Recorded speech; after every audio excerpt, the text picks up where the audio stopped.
chicken, 1 quart of potatoes with gravy, 1 quart of green beans, and bread, all for $25. Call your order in on Saturdays before 5 p.m., 704-435-6597. Pick your chicken up in the Pro Shop on Sundays, 11 a.m. till 2 p.m.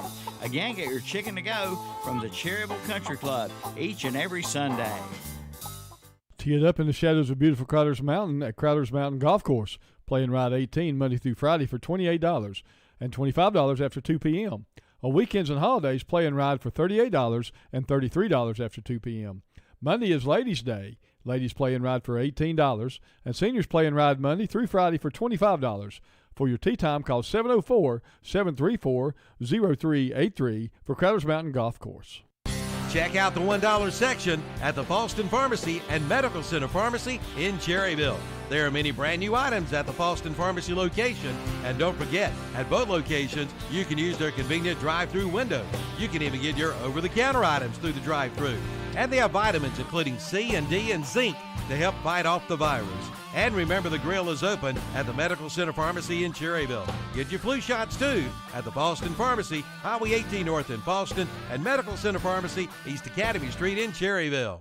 Join Milton Baker for the West End Cell Swap Shop, Monday through Friday on Carolina Country, WCSL, Cherryville, Gastonia, 92.3 FM, 1590 AM, and online at ktcbroadcasting.com.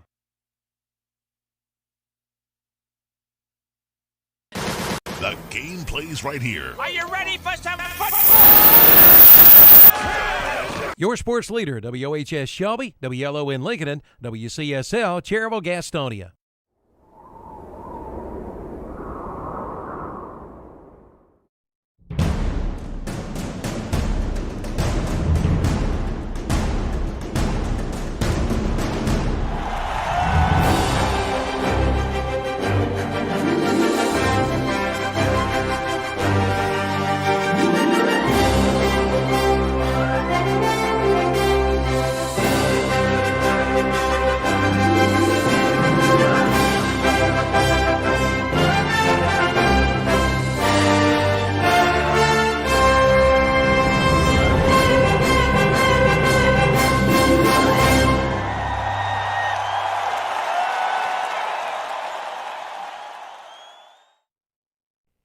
Hello, this is Milton Baker inviting you to listen to NASCAR Racing right here on WCSL 1590 AM, 92.3 FM, and ktcbroadcasting.com.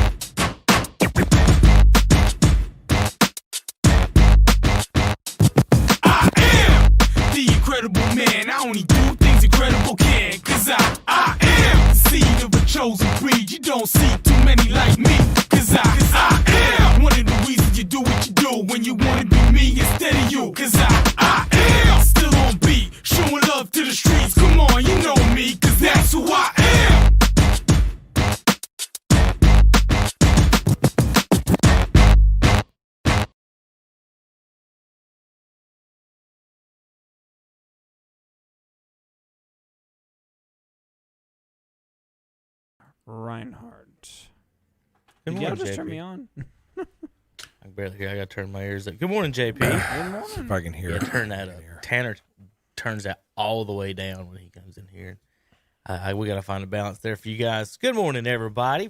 It is sports time. We've got big time sports this week. We've got, folks, if you didn't know, Terry and Tom and Hunter, we've got the board is up for high school football this Friday night. Coming up, spring football.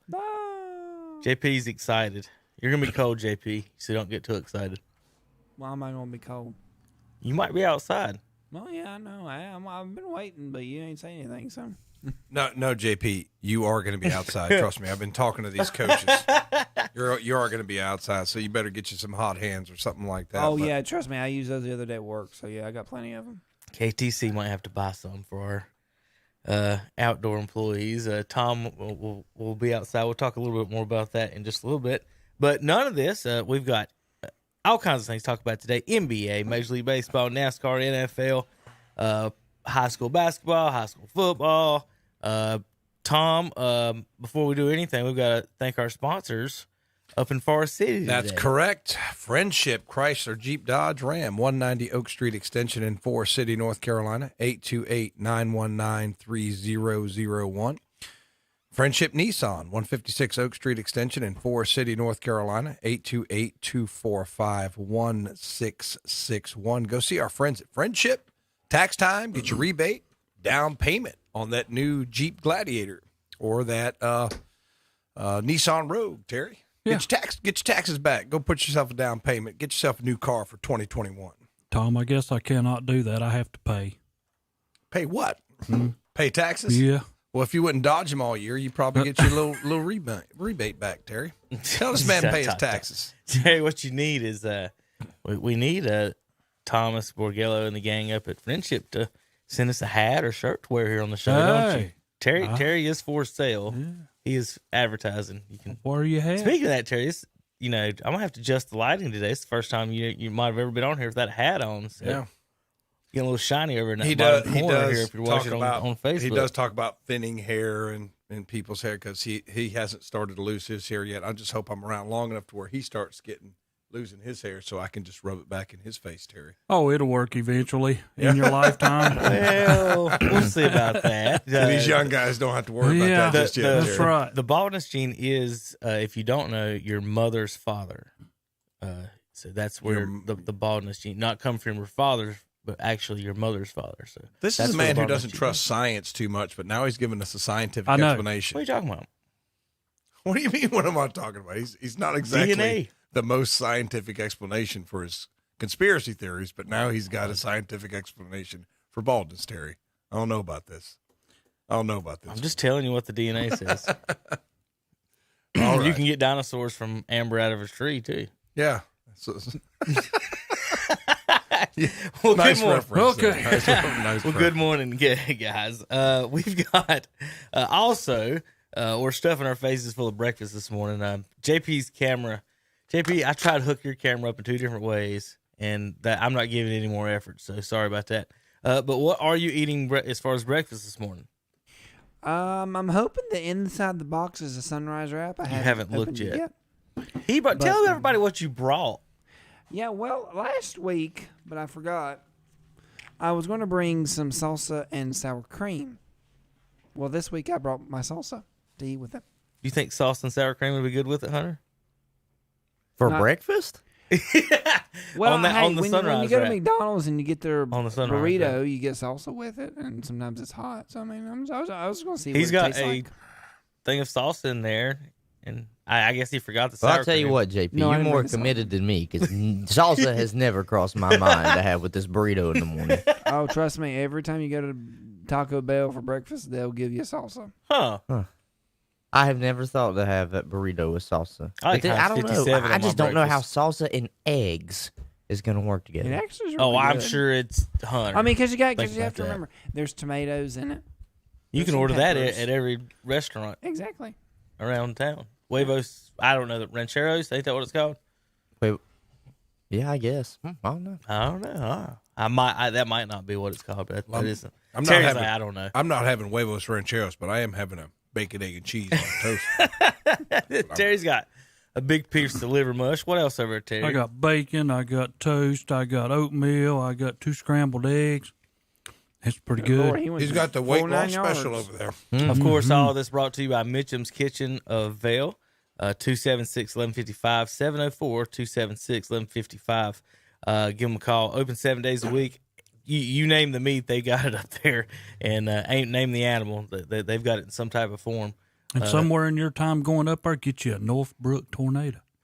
Yeah, I don't think they got a big vegan menu. Do you? What Hunter? is that, Terry? No. It's just a hot dog wrapped with some bacon. I fri- mean, and deep fried. JP's had some before. Deep fried. Yeah. JP wasn't a fan of it. Yeah, He was- and I would never get it again. My kids would probably love that. They're hot Now, dog granted, connoisseurs when right I now. got it was at the beach, and I was at Nathan's. You can't hot dog trust place, that. so- That's from up north. They don't know how to cook a hot dog. They stuff them in there. If you can eat 100 of those in a contest, it's not a good hot dog. I would say, right, Tom? I assume just I 'cause agree he with was Kevin pounding on us that a one. sandwich. Well, all right, guys. Well, good morning, everybody. We're ready to get into some of this. Let's go over some of the happenings of last night. Give some updates on what's going on in basketball, real quick in high school. So we've got the playoffs start Tuesday, Thursday, Saturday, then next week as well. And this year they've reduced the teams down to 16 per side, so there's only 16 in the West. And the way it's worked out in the 2A, at least, there's going to be 2 wild cards, and I think in the 3A there's going to be 3 or 4. I'm not exactly sure. I need to click back on that, but I'm going to pull the standings up for the folks watching at home. Folks, if you're listening on the radio or on the stream online, for the folks that do listen on your stream, I get your emails and I try to respond to as many as I can. Let me pull up the standings here as we go across them. Let's do you want to do girls first or boys first? Let's do girls first. Let's do girls first. Shelby, Hunter, I would like for you to get your calculator ready on your thingamabob. Southern Piedmont 1A girls. Lincoln Charters in first place, 8-3. Best Mercedes 8-4. The 8-3 is Highland Tech canceling their sports for right now, is what I'm told. Christ the King third at 7-4, and Piedmont Community and Thomas Jefferson all at 7-4. Highland Tech and Cherryville 0-9, 0-9 in the conference for the girls. Over in the Big South, 3A girls, Ashbrook 10-1 in the conference, Kings Mountain 9-2. So those 2 teams will be advancing. Crest at 7-3, that puts them on the bubble in third. Forest View out 5-6, Huss out 5-6, North Gaston 2-10, and Stuart Kramer at 0-11. It's a big win for Crest last night. I can't remember the young lady's name. I need to look it up, but she beating Kings Mountain, right? Yeah, she transferred in from Knoxville, Tennessee last year. Okay. And she had some foul trouble, went out in the third quarter. And when she went out, Kings Mountain went up 6. And she came back in and then had a 3-point play and then scored another one. I mean, really, they're late in the game. Mm-hmm. She made a big difference. And I wanted to get that young lady's name. I don't know if you can pull that up real quick, but I was real impressed with her coming in the game and down the stretch and sealing that game for the Crest girls. For Crest. I mean, that was just a huge, huge win for them. I mean, that puts them where? 7-3? Yeah, 7-3, third in the conference, so it's on the bubble. What was you don't remember? She was number 3. Number 3 is Alexis Marshall. That's it, Alexis Marshall last night. So I just want to give her a little tip of the cap there. Like I said, I was impressed with attacking the basket there late in the game, and not just firing up a 3 or doing something crazy. I mean, she went right to the basket, completed a 3-point play, then had another one, and then Kings Mountain really that took them out of the game. It put them down 5 or 6 there. Well, under a minute to go. Really, really competitive girls game. A lot of screaming, yelling in the empty gyms. You can really hear everything, So it was intense. But congratulations to the Lady Chargers. Looks like they're moving on to the playoffs. All right, South Fork 2A, Newton Conover 13-0. Andrea Stinson, right, Terry? Yes, 14-0. Yeah, 14-0 now. Yeah. Oh, have I not refreshed these? Wonder if they're updated. They are. I need to I'm sorry, folks. I need to refresh them. These are from last night. I did not refresh, just in case. So RS Central, we hadn't done them yet. Let me make sure. Ashbrook. So Kings Mountain 9-3. Tom Crest is 8-3 in the conference according to Max Preps. So okay. I don't know if if that's wrong. They got one more game. Looks like Forest View's only played 11. Sometimes Crest and Forest View have a makeup game. So Crest can tie Kings Mountain with a win for the girls. Somebody playing today, if they got a makeup game, they got to be playing today. The seeding comes out Sunday. Click on it. I'm sure. Yeah, I think there was some games supposed to be played today because they did push it back. Saturday, 2:00, Crest and Forest View. So there you go. Girls Crest will be playing Forest View for a chance to. I don't know exactly how that'll work out them getting in, but if they do win, that'll put them in a tie with Kings Mountain. That's tough though. On the season, intense, hard-fought rivalry game on Friday night. Turn around, play on Saturday afternoon. That's tough. But you can be motivated because this is something you got to have. So they did split. So there you go in the 3A. So Ashbrook's in. Kings Mountain Crest still battling out. I don't know the tiebreaker scenario. So don't put us hold us to the fire on that. In the 1A girls, back to that, Christ the King, Piedmont Charter. There is a 5-way tie for first place in the girls, Terry. How about that? Do you want to be the one that breaks that? Well, I guess we'll get that You know little they're hat. going to put some break it by numbers in coin it. flip, right? You want a bad story about that? Cherryville High School had never had a winning record in the school's history. Won that coin toss. And ended up in a 3-way tie with Mooresville. Who else was in there? Mooresville and Maiden. It was 2 Blue Devils in Cherryville. 3-way tie. We've never made the playoffs in the history of the school. Coin flip. That's horrible. In one of those games, I think we lost to Mooresville. Gary got stopped on the gut near the goal line late in the game. It might even be in overtime. I just remember there was a lot of late game things, and we almost won, and then it ended up being a coin toss, and we lose on a coin toss, and you don't make the playoffs for the first time in history over a coin toss. And you're over here playing with Mooresville. Like, they were in our conference, and we were beating them and competing with them. Like, those teams were nasty. I mentioned last week, I may have not mentioned last week, those Terry, did I say something about the basketball team? Did I show you in the paper? Yes. Yes. About the 24-0 team. 15 players were on that team, and I was looking at the picture. 13 of the 15 eventually became starters at some point.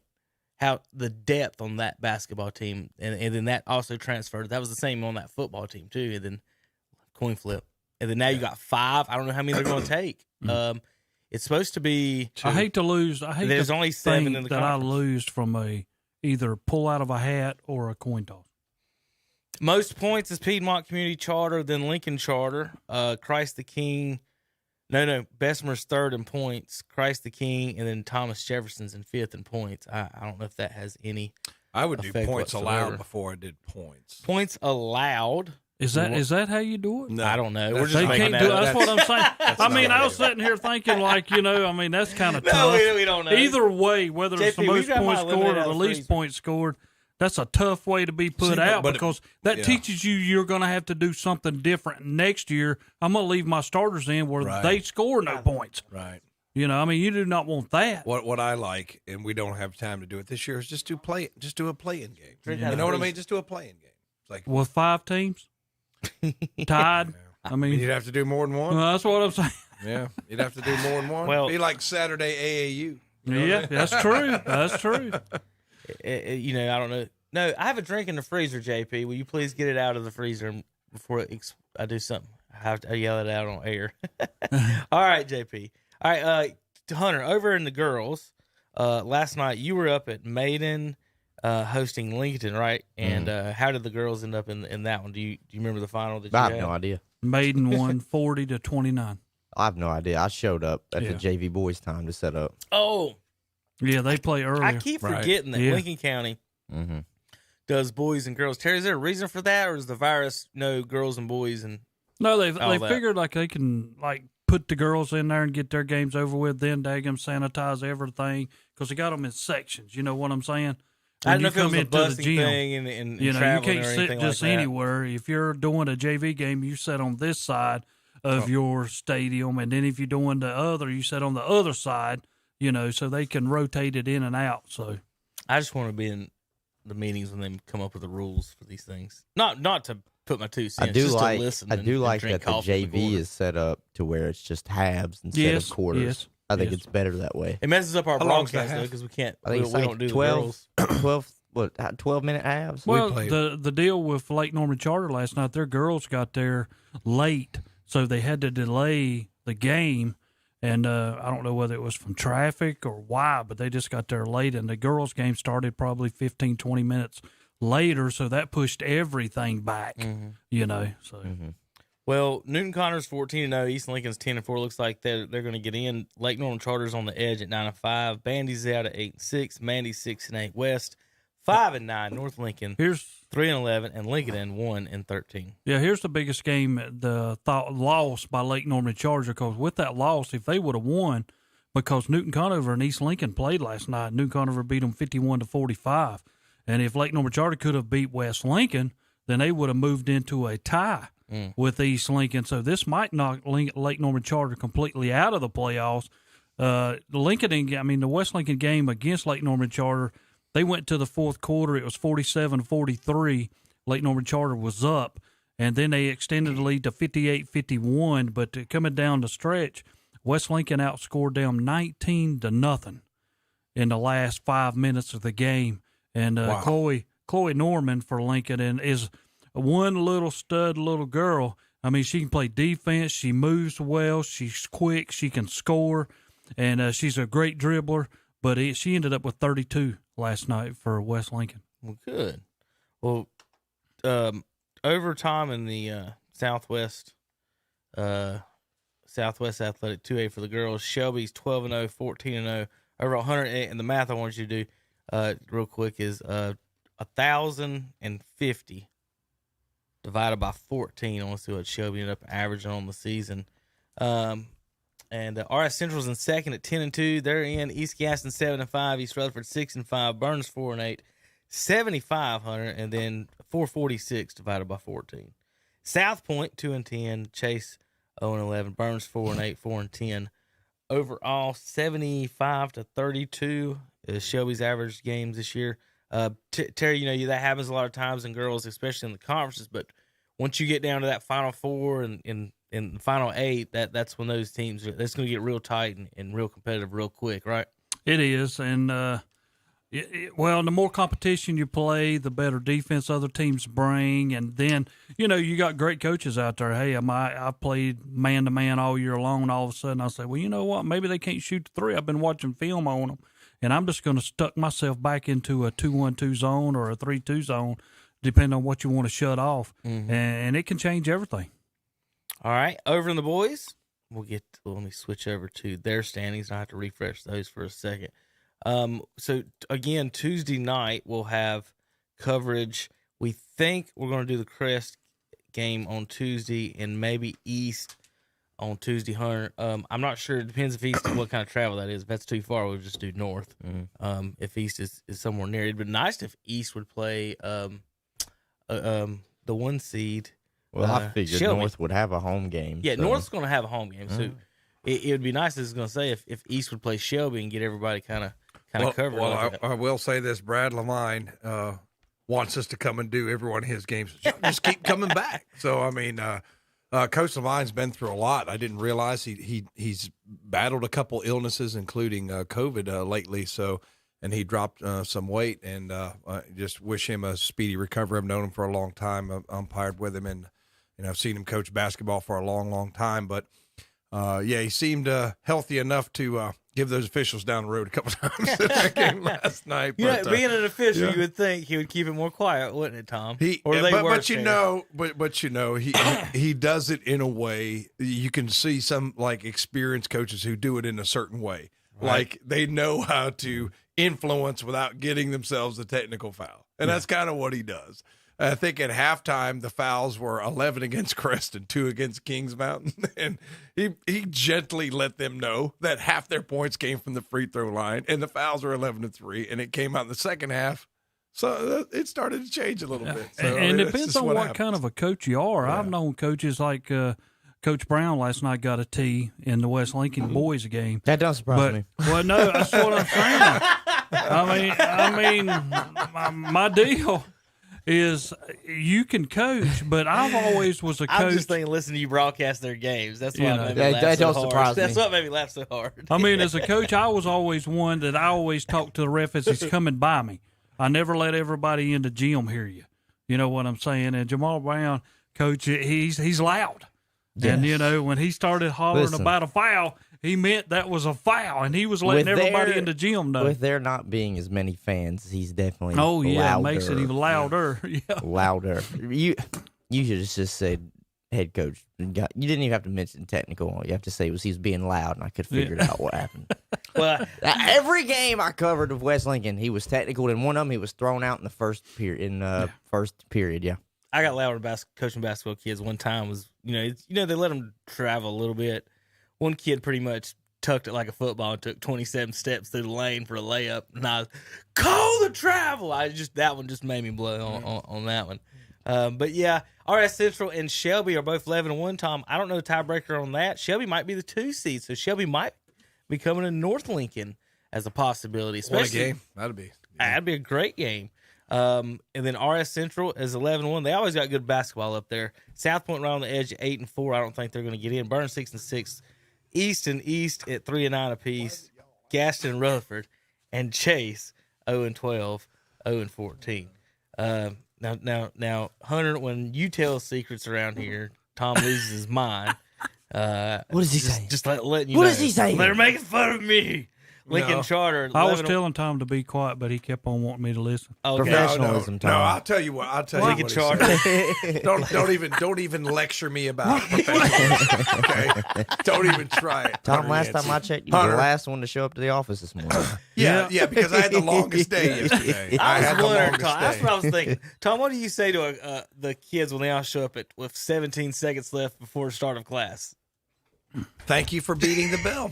Okay. I had a tardy prevention 20 program. people at one time. You know what my with tardy 17 prevention seconds. program was for a long time? I had a foosball table in my room. Yeah. And I never had a football player I tardy. can believe that. Because they got in there for that like 6 minutes. And that's back when Keywan Pryor and all them competitive kids would play. Oh, my God. You'd think it was fourth quarter of the fourth round of state playoffs. I mean, they would just get in there and go at it. And they were never late Dang, I coming back wish from someone lunch would have had either. that in one of my classrooms. Maybe I wouldn't have just skipped. Yeah, that's right. They can't. I'll tell you what. That was I my believe we tardy got that prevention everywhere. program. That's my tardy prevention So program. Lincoln Terry. Charter 11-1, Christ the King 8-3. There again, Thomas Jefferson, Cherville 7-5. I think they're out. Bessemer 6-6 is out. Piedmont Charter 2-11, and Highland Tech 0-10. Over in Can I say something about that conference? sure. I'm going to say something about Scott Harrell. Scott Harrell, I'm going to tell you something, buddy. You did a great job this past week against Lincoln Charter.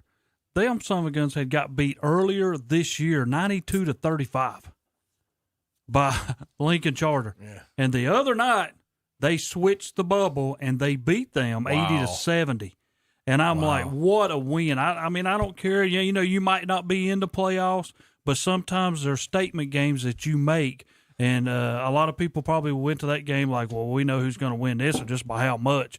But Scott Harrell's group and all played together and beat them the other night. And I'm like, after you get beat 92-35. And you come back and beat them. That's yeah, amazing. that is fantastic. Well, I tell you what, I actually got a compliment from Coach Harrell the other day, and that's well earned. You get a compliment from Coach Harrell, you know. But I went and refereed the soccer game, and these masks are a nuisance, but the kids don't want to wear them. But I sent one off for it, and he saw, and he said, "I'm glad you did that because we got so many not doing it." And his assistant coach is in healthcare, so he, you know, they're pretty adamant about it. But I was like, man, Coach Harrell gave me a compliment, Terry. I don't get many compliments from coaches over the years when I'm umpiring a game. Kind or of reminded me refereeing. of Scott Harrell when we played softball. He played on our team, and after somebody would thump us pretty good, we was determined next time that would not happen. Crest 12-0, Kings Mountain 9-3, Huss 8-4 in the Big South, Ashbrook 5-7 out, Forest View out 4-8, North Gaston 3-9, Kramer 1-11. Huss is on the bubble when I looked at it. They said they're not going to do any more projections. It was from 2 days ago, based on the still waiting on Saturday games and everything.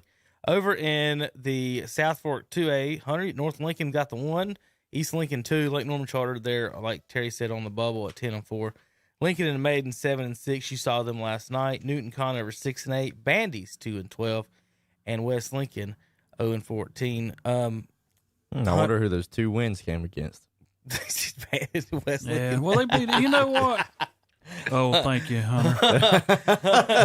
Hunter went to Bandy's. Lordy. Of course, Terry's over at West. Oh, God. No, I said it last night on the broadcast. Y'all I need said, y'all a wrestling belt for the basketball I said, matchup listen. every year. I said, That's what we listen. need. Y'all They need can't, a they name. can't be Y'all need a able to nickname. people for us Both lately. me and Addison, who helped me last night, were in hostile territory. forgot. Addison Yeah. went to West Lincoln, Right. and we covered Lincoln, and I went to Bandy's, and I was in Maiden. I was inside of Maiden's high school. Poor kids. I was like, I You was in felt at hostile home, territory. didn't you? Poor kids. I did go home. Okay. Luckily, I'm only 15 minutes away, so Tom, went to Crest and teaches at Burns. traitor. I was about to say. They still Cherville- like. They well, still we like. all me. got Say that. Cherville They still West like first me. say, Yeah, that's what I'm They saying. still like me. Traders I went to everywhere. Lincoln, but I'm at West Lincoln. Traitor. All right. Yeah. Yes. Traders Traitor. everywhere. Traitors. Traitors. Hunter, you start pointing elbows, you're going to get cut. That's it. All right, guys. Traitors. You got any notes on last night's game you want to mention? Anybody real quick? Player of the game or anything? You and Tom before we get Well, out of here. I have some notes because I'm dedicated to professionalism here. So I'd About like time. to. I'd like. Was that a shot? I'd like to, yeah, that was. Congratulations.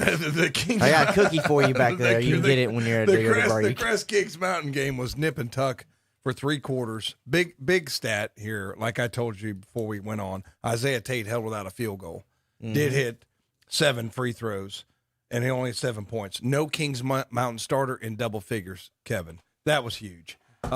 Crest defense really was tenacious. It had to have been. But it was a 1-point game after 3 quarters. Fourth quarter, 24-9 Crest.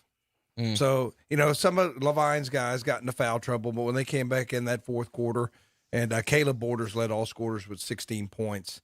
Coach Levine told me his boys did not play as well as he wanted them to, but in that fourth quarter, they really asserted themselves. And I just feel bad for Kings Mountain's bunch because they're on the bubble now, Kevin. I mean, they may not get in. They got the 2. Huss lost. Huss did lose? I guess they're 8-4. Okay. If Huss lost, then they're in. Yes. Well, that's good news. Well, you pull that up. Make sure they did. Yeah, pull that because I It knew says 8-4. Ashbrook beat Huss? That surprises me. By 1. Wow. 59-58. Wow. Upset. That is an upset. In Gastonia last night. Right. May have knocked the Huskies out of the playoffs. May but have. they're on the bubble, so that puts firmly, I think, the Cleveland County team's in then, Tom. So Yeah, that's Kings good. Mountain gets knocked in even with a loss last night. So I'm sure Coach Pearson and the gang down there excited about that or happy about that. Hunter, do you have something? I was just going to say that in my game that I can remember off the top of my head because my mind is not going and I don't need notes. Maiden at one time was down by double digits. This is kind of crazy that it even got that close. How much, Terry? How much is double digits? He can't remember. Yeah, that's right. At halftime, it was a 9-point About game. a baker's dozen. At halftime, it was a 9-point game, and at the end of the third quarter, it was a 8-point game. Lincoln's still with the lead, and I thought this game was over. I thought Lincoln, if they wanted to, they could have played 4 corners for a little bit. Maiden really wasn't pressing them much. And then Maiden came out with Roseman and started hitting threes left and right. He finished with 11. I thought he played great. The better player on the team is only a sophomore, though. Chris Culliver, he had 14. Our first What's Up Shopper slam dunk of the year happened in that game. He had a breakaway, and he slammed it away. So don't go to the Southwest for 2A for some dunks. No, not ones that we covered. We should have sponsored the 3-pointers. Probably. Okay. Yes, because the best player on the floor was probably Reed King for Lincoln. He finished with 25. Okay. And he came out firing. They played a great game. I'm just surprised that it came down. We only had 2 lead changes, and it came down in the last 25 seconds. I know. Lincoln had led all the way up to that point. Well, finally, you got a good, close, competitive game. I know. Yeah. I feel like every game I've covered. Yeah. There's no offense to West Lincoln. I was getting ready to say, ones. where's this going? I feel like most of them, though. Even one of the games I thought it was going to be close in North Lincoln and East Lincoln ended up being about a 20-point blowout. Here's a stat for you from my game. I meant to say this. Kings Mountain was 14 of 52 from the field. Crest ended up being 24 of 58, below 50%, but not bad. But 14. It's hard to win a ball game when you only make 14 field goals in a game, Terry. That's true. What if we sponsored Or a you score 3-pointer, and less every than time 10 one's hit, points you just Yeah. gotta in a yell, quarter. "What's up?" Yeah, they did. There was a couple of 7-point quarters there. Yeah. I just shocked me. Gotta that tie that in somehow. They didn't get anybody. They've had so many people in double digits, and they only hit 3 3-pointers. And they have I think their leading 3-point scorer coming in was Isaiah Tate, who had hit 31 threes on the year. And Isaiah can play. That's amazing that he got a was little- going to get a field goal. he got a little frustrated. The first game, he only had 3 points, 1 field goal, 1 free throw. I mean, so they keyed on him. got something on either Isaiah or their offense figured out. Obviously, if they're holding him, and it may be, it may be one of those things. It's an unselfish offense where if you get the double team, you have to pass it.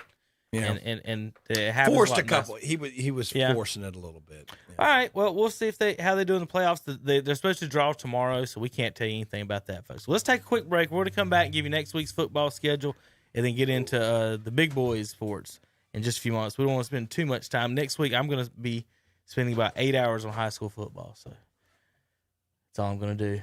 Seems like wow. 7 straight, it seems, I think. That's just at night on the air. All right, we'll be back in a few minutes. KTCBroadcasting.com. You know, we always tell our kids that there's no such thing as a money tree. But did you know at Friendship Nissan in Forest City, we kind of do have a money tree? Our money tree gives a $500 better price on any new Nissan, and that's a $500 guarantee that we put in writing. We have no haggle clear choice pricing, the region's only non-commissioned sales force, and we have the only lifetime warranty with no time or mileage limits. So you see, at Friendship Nissan, we kind of do have a money tree, and we're located in Forest City. Spending too much time at home with nothing to do? Then go shopping. That's right, go shopping at whatsupshopper.com. Local area businesses are featuring their products and services on whatsupshopper.com. You can also play our contest, listen to the swap shop, and more.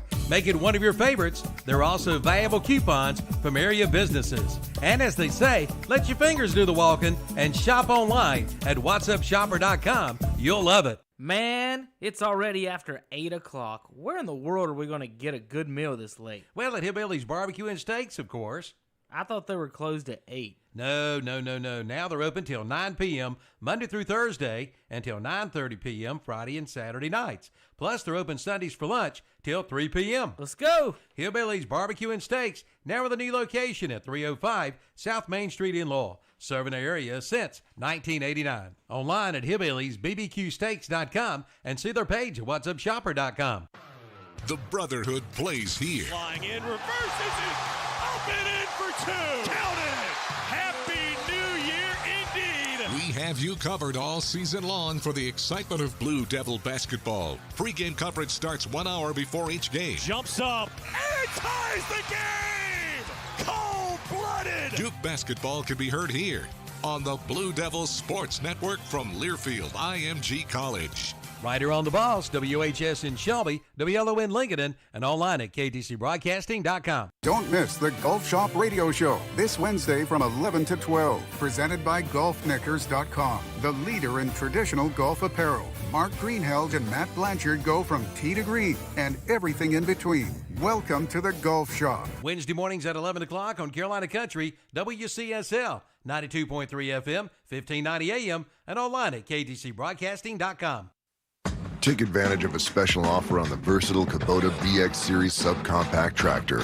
Switching attachments is simple, and a smooth hydrostatic transmission makes for easy operation. The Kubota BX Series, the #1 selling subcompact tractor in the U.S. for over 10 years. You own the land.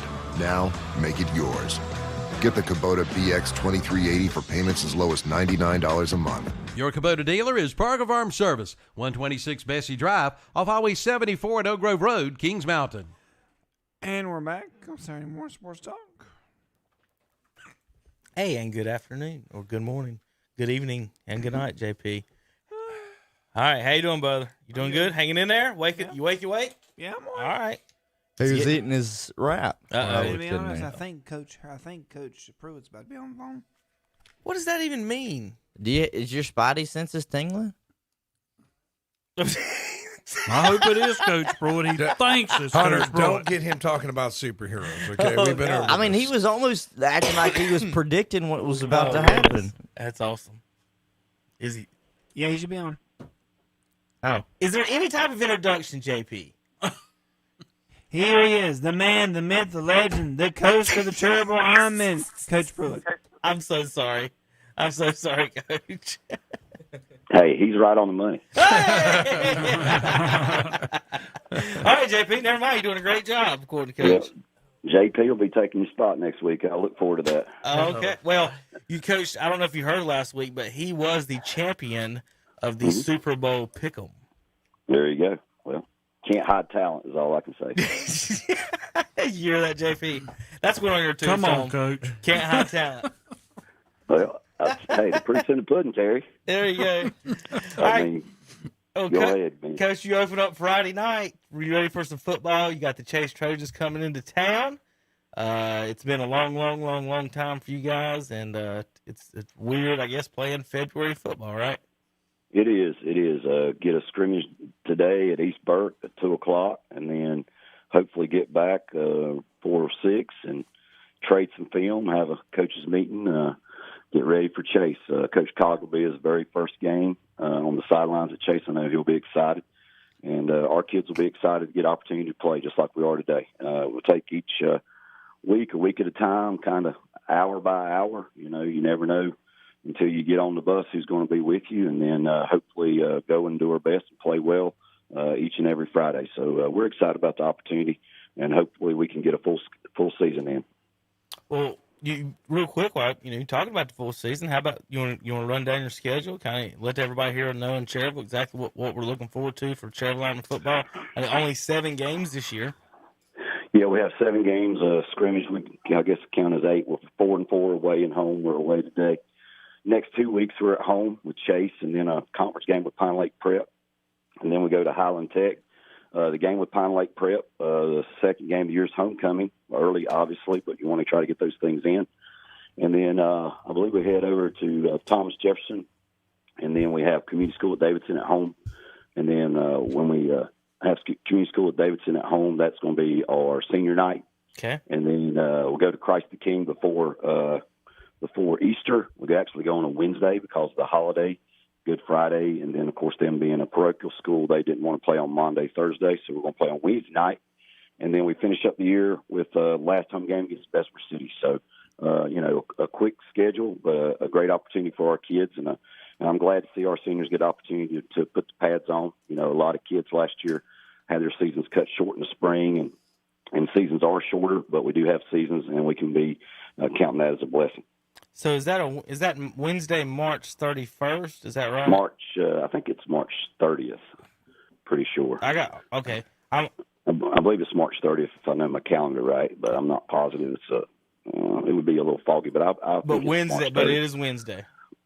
It's that Wednesday. Okay. Yeah, that's correct. And it might be March 31st, but I think it's 30th on the calendar. I don't know for sure though. Okay.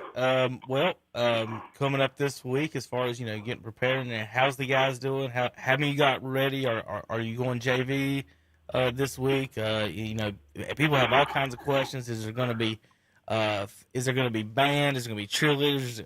What's the fans? How's it going to be at Cherryville High School? As far as people coming to the games or that are actually allowed, and like I said, the cheerleaders and the band. What's the plans? Yeah, 100 people in the stands. I do not believe the band is there.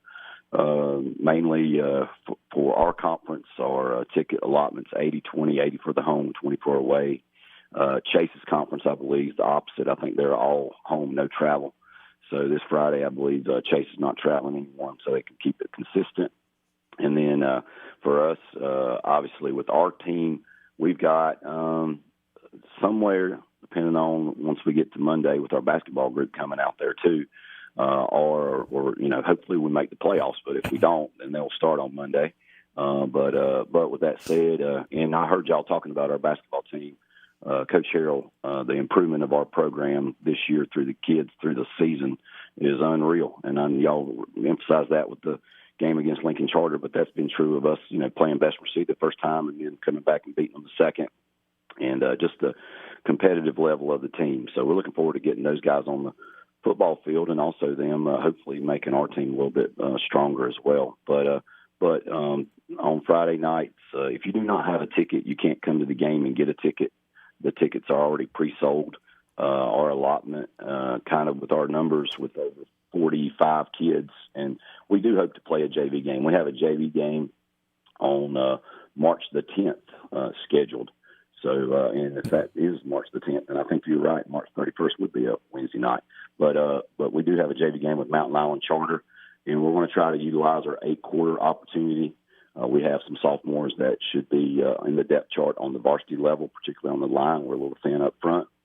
So we're planning to have a JV game that week. Probably looking for a few games in the weeks between there and Easter if we can stay healthy and we don't have issues with contact tracing and things of that nature. But overall, we would like to play another JV game the week of the Christ the King game because that schedule's funny. But I think most people are playing varsity games on that Thursday night. So trying to find a JV game on Thursday might not be the case. But as me and Coach Harold discussed, maybe we play JV games on Monday night like some schools that have freshman teams and JV teams and varsity teams. You can play different nights of the week. So we're looking at an avenue to do that. And we had a FCA kickoff for Gaston County this week. There's a lot of teams in our county with no JV. So I feel good that our numbers are such that we can hopefully get a few games in. And that's the thing about, I think this season is the opportunity for experience for the younger guys and the opportunity to finish your career for the seniors. So if we can balance those things out and create competitive teams and not overuse our kids, then I think that's an opportunity for us to get better. Coach, I want to ask you something. I know Governor Cooper may come back out and speak and up how many people you can have there. Have you heard that or any? I heard he said he might go to like 40% of what you can have in your stadium. I hadn't paid attention to it. Honestly, the things that I can control, I just take care of. Like the other day, I saw something that Nick Stevens out of Raleigh put out. He's pretty good with stuff like that, but I didn't take the time, honestly, to read it. But he talked about, how much time we're using to prepare for what's in place right now, and then if it changes, then we have to prepare again. So I'm just preparing for this Friday with 100 people in the stands and our kids and their parents allotting tickets. Like today, I'll be taking up ticket money before we leave, and we'll take up ticket money on Monday, and the kids who didn't buy their tickets, we'll open those tickets up to the groups that only get a limited number. When I say a limited number, juniors and seniors get 2, and freshmen and sophomores get 1. So when we have the opportunity to try to dress all of our kids on Fridays, those 2 JV games are on away games. So we're planning on dressing all of our kids every single Friday night and give them an experience in Louisville Stadium. But if he does open it up, I think that's great, and that gives us an opportunity to have more people there. But I know for administrators and trying to take care of things associated with gate workers and social distancing at the gate and, the fact that there's no concessions and all the other things that go into that, things that, for me as a head football coach, I'm probably not going to worry too much about that. We're going to line up and play on Friday night and make sure we're following protocols. This week, one of the things that took our time was getting these masks that attach to our face mask to wear between there and the actual mouthpiece instead of having to wear maybe a surgical mask or, you can't wear a gaiter because if somebody grabs the back of your gaiter, it's like a horse collar. So there's all these little things that we got to take care of from the game end that really that other stuff is something that, if Coach Harrell needs my help and assistance on that, and I'm blessed to have Coach Harrell as the leader of our athletic department because he does so many things that help me with the eligibility this past Wednesday when I was with our FCA kickoff group to just the other things that happen each and every day. So I'm not too concerned about that, but hopefully it happens. But, for me, I was commenting to his thing on the Twitter. I spent the other night worrying about my 3rd week of the season game at Highland Tech and who my essential work staff is going to be because you need somebody to be able to do water. For him in basketball, we had a couple of parents doing water. For football, we can spread out all the way from 10 to 10, but the coaches can't pass the 25. So who's to control that kid down there on the 10-yard line that's right beside the official? I'll have a couple parents that hopefully will be down in that area where I can have them in use. So there's a lot of things that we have to consider that we've never done before. Just like yesterday, we took time to put mask on face masks. That was part of our practice schedule, make sure they were on there appropriately. So there's a lot of things out of our control that we just got to keep working at and get better at and have a plan for. All right, Coach. Well, I just want to wish you good luck. And, Dad, I think Dad might be doing the game this Friday for you guys and Danny Aker. And so you guys have been on the radio, Chase at Cherryville, Coach Caldwell's first game, and good luck to all you guys out there. Stay safe and have a good week of practice. Appreciate it. I talked to Tim and Danny last night, and he talked about doing some coaches show things, right? Some other stuff. So I'm excited about that. Right. And, looking forward to us being on the air every Friday for those people who can't maybe get to the game, and that'll lead hopefully a bigger following for the Ironman on the airwaves. Okie doke, Coach. We'll have a good week. Appreciate you guys. Take care. Thank you, Coach. Bye. Thank you, man. Bye. Grab your schedule. I want you to read some of the schedule with me. Well, first of all, on radio Friday night, Chase at Cherryville on WCSL 92.3 FM, 1590 AM. On Waggy up in Forest City, Rutherford County, RS Central against East Rutherford, 1320 AM, 107.5 FM. On WLON in Lincoln County, we'll have the West Lincoln Rebels and North Lincoln Knights. That'll be on 107.5 FM, 1050 AM. And WOHS in Cleveland County, Forest View at Crest, 1390 AM, 101.5 FM. You can listen to all those games on ktcbroadcasting.com. And Hunter, I'll let you go ahead and read. Guys, I think y'all got a schedule over there too. Y'all can maybe help Hunter or not. Well, Hunter, go ahead and read some of the. These are the other games around the area on KTC. Yeah, I'll go ahead and do the Southwest and the Big South. Southwest 2A, Burns at South Point East Gaston at Shelby. Then in the Big South, 3A, North Gaston at Huss, Kramer at Kings Mountain, and then Berry Academy at Ashbrook. All right, the South Fork 2A, we've got Maiden at Bandy's. Well, you need to be at that game, Hunter. That'd be a good Maiden at Bandy's. Newton Conover at Lincolnton. And East Lincoln will visit Lake Norman Charter. In the Southern Piedmont 1A, Community School of Davison will be at Thomas Jefferson. Bessemer City goes to Pine Lake Prep, and Mountain Island Charter will be at Highland Tech, and Christ the King at Union Academy. All right, Hunter, finish out the last two. Northwestern Foothills 2A, Patton at Ford, Bunker Hill at High Brighton, West Iredell at Drawn, West Caldwell at East Burke, and in the Northwest 3-4A, McDowell at Hickory, Freedom at St. Stephen's, Alexander Central at South Iredell, and Watauga at South Caldwell. All right, Friday night. So we're still, and of course with the virus and corona, everything, like Coach is talking about, everything's play by ear. We're still working on exactly our times and what we're going to do Friday night. Cherryville, that conference is doing 6:30 kickoffs. Terry, do you know anything about your conference?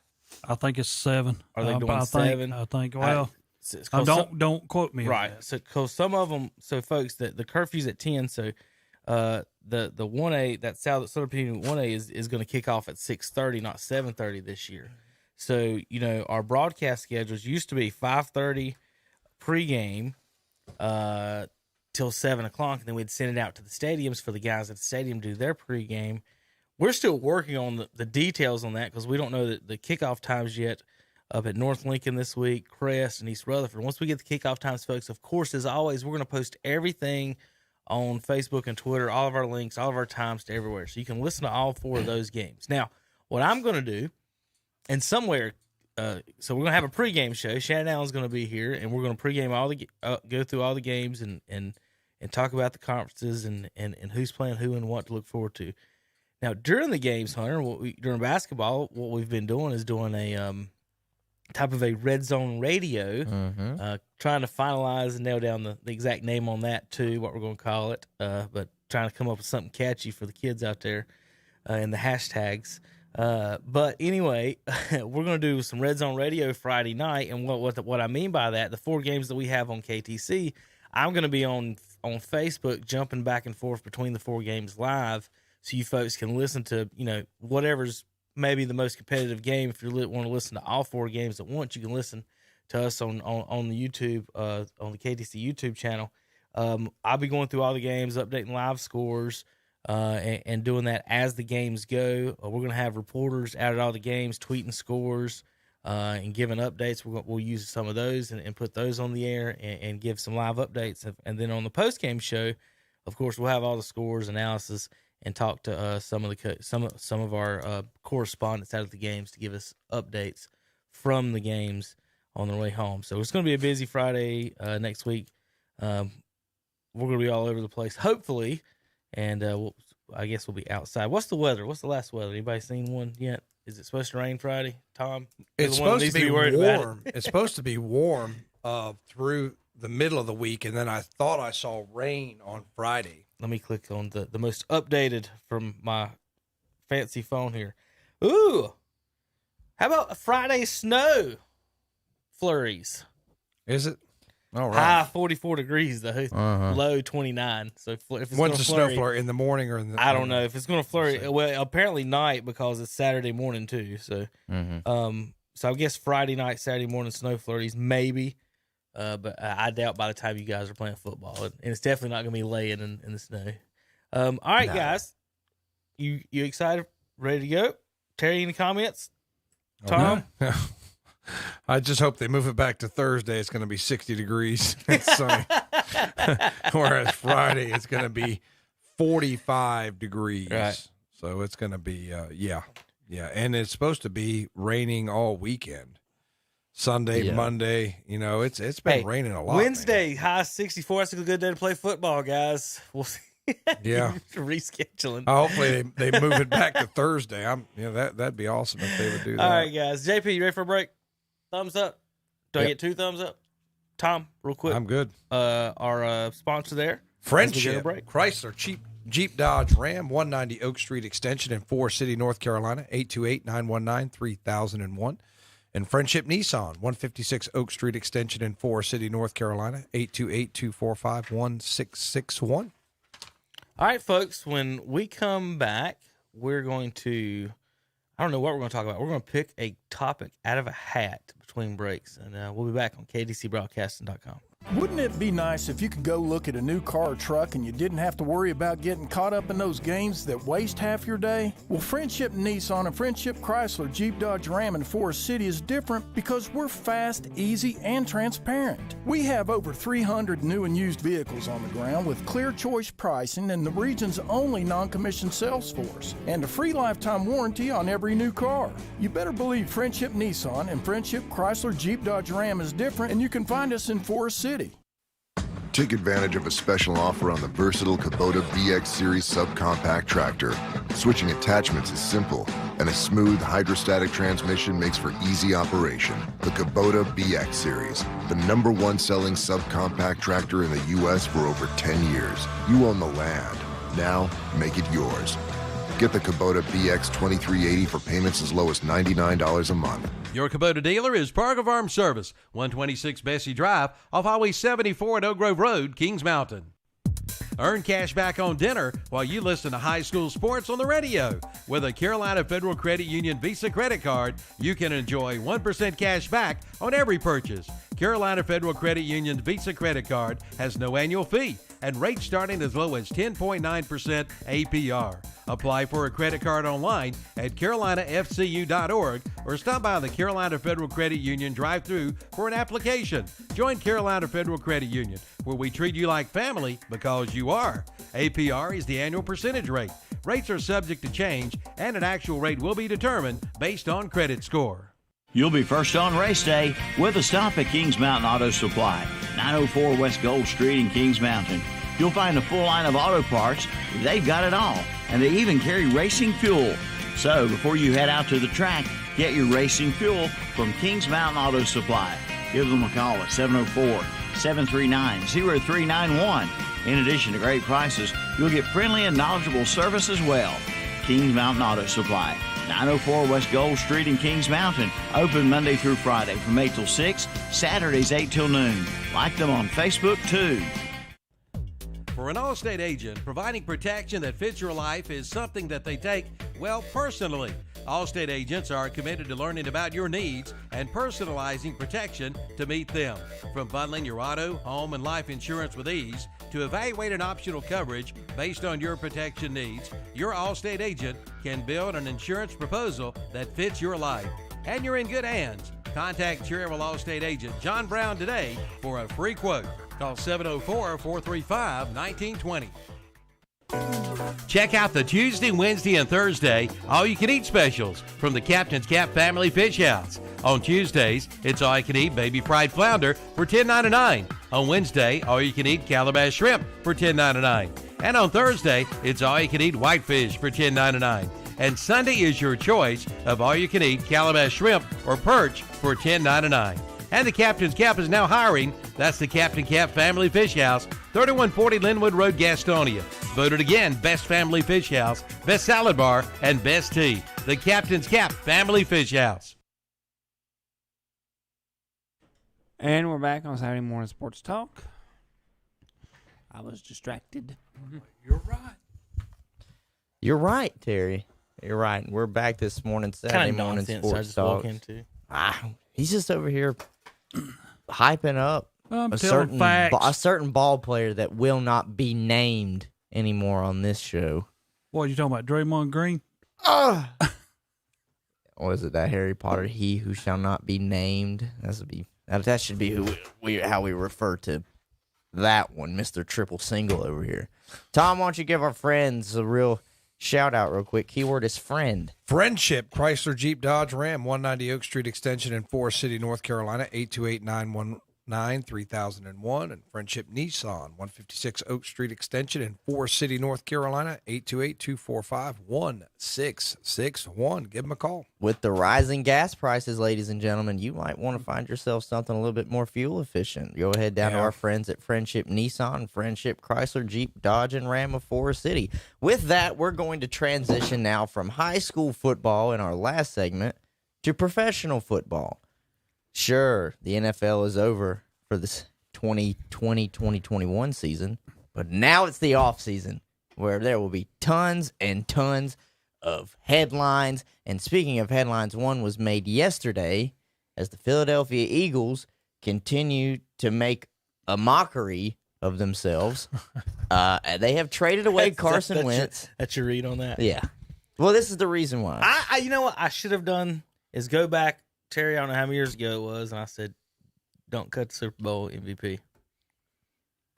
On every show we ever talked about this Eagles team, if we ever talk about Nick Foles, I say, don't cut the Super Bowl MVP. I'm going to tell you something about them that I don't understand.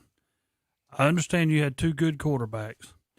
And I have no problem with which one you kept, and I understand that you probably could not keep both of them there and probably pay Carson Wentz the money that you're going to have to pay him.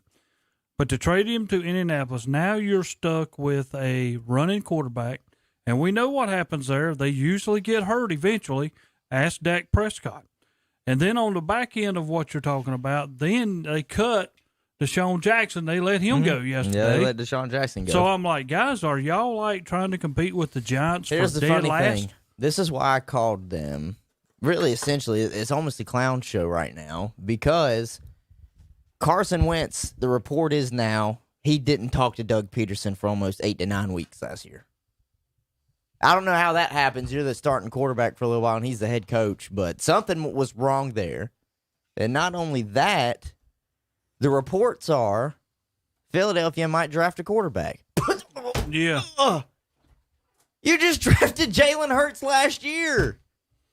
And you just moved Carson Wentz, and you have Jalen Hurts still there. It's a second-round pick, wasn't he? Yeah, it was a second-round pick. Second-round pick. Russell Wilson and Dak Prescott were third and fourth-round picks, and they're starters. Like, you took Jalen Hurts in the second round. Yeah. You took Carson Wentz with the second pick. Yeah. You traded up for that I was getting ready to say they traded up to get him, too. So right now, this is – I don't know if there's a power struggle in the building where someone's trying to prove something, whether it's the general manager. I'm just telling you, once you screw up the front office, it's just hard to recover from that. Mm-hmm. And you know, I think it's a good move for the Colts because they're reuniting Wentz with his old offensive coordinator. Yeah. Frank Reich. I think the Colts might be the third or fourth best team in the AFC. It's a great move because Terry didn't he give a second and third for him. Possibly the second would turn into a first. There's a certain condition that has to be met that would turn that second round pick into a first round pick. So, and I'm the first one. I like Hurts. I like how the guy plays. I like his mobility, the whole total thing with him I like because I think he's a grown quarterback at a young age. But for him to be a runner, I mean, guys, it happens every year. When you got running quarterbacks, eventually something happens and that puts you out. And then you talking about they saying, well, we're going to go get another quarterback. You know what? They might have to. That's probably what they got to do. To have somebody, and it's going to have to be a pocket passer. They can't look for another running quarterback to fill that spot.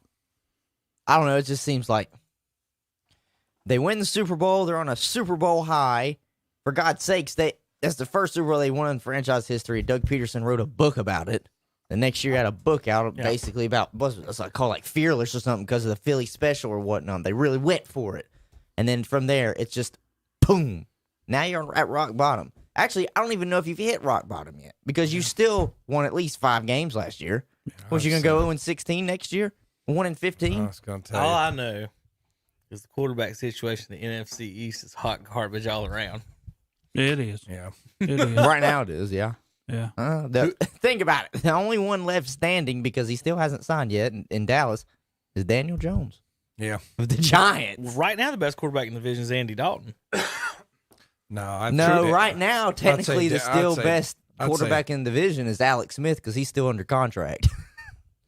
Think he's better on his one leg than Andy Dalton? Well, he sure did beat him, didn't he? Well, you know, that's Dallas.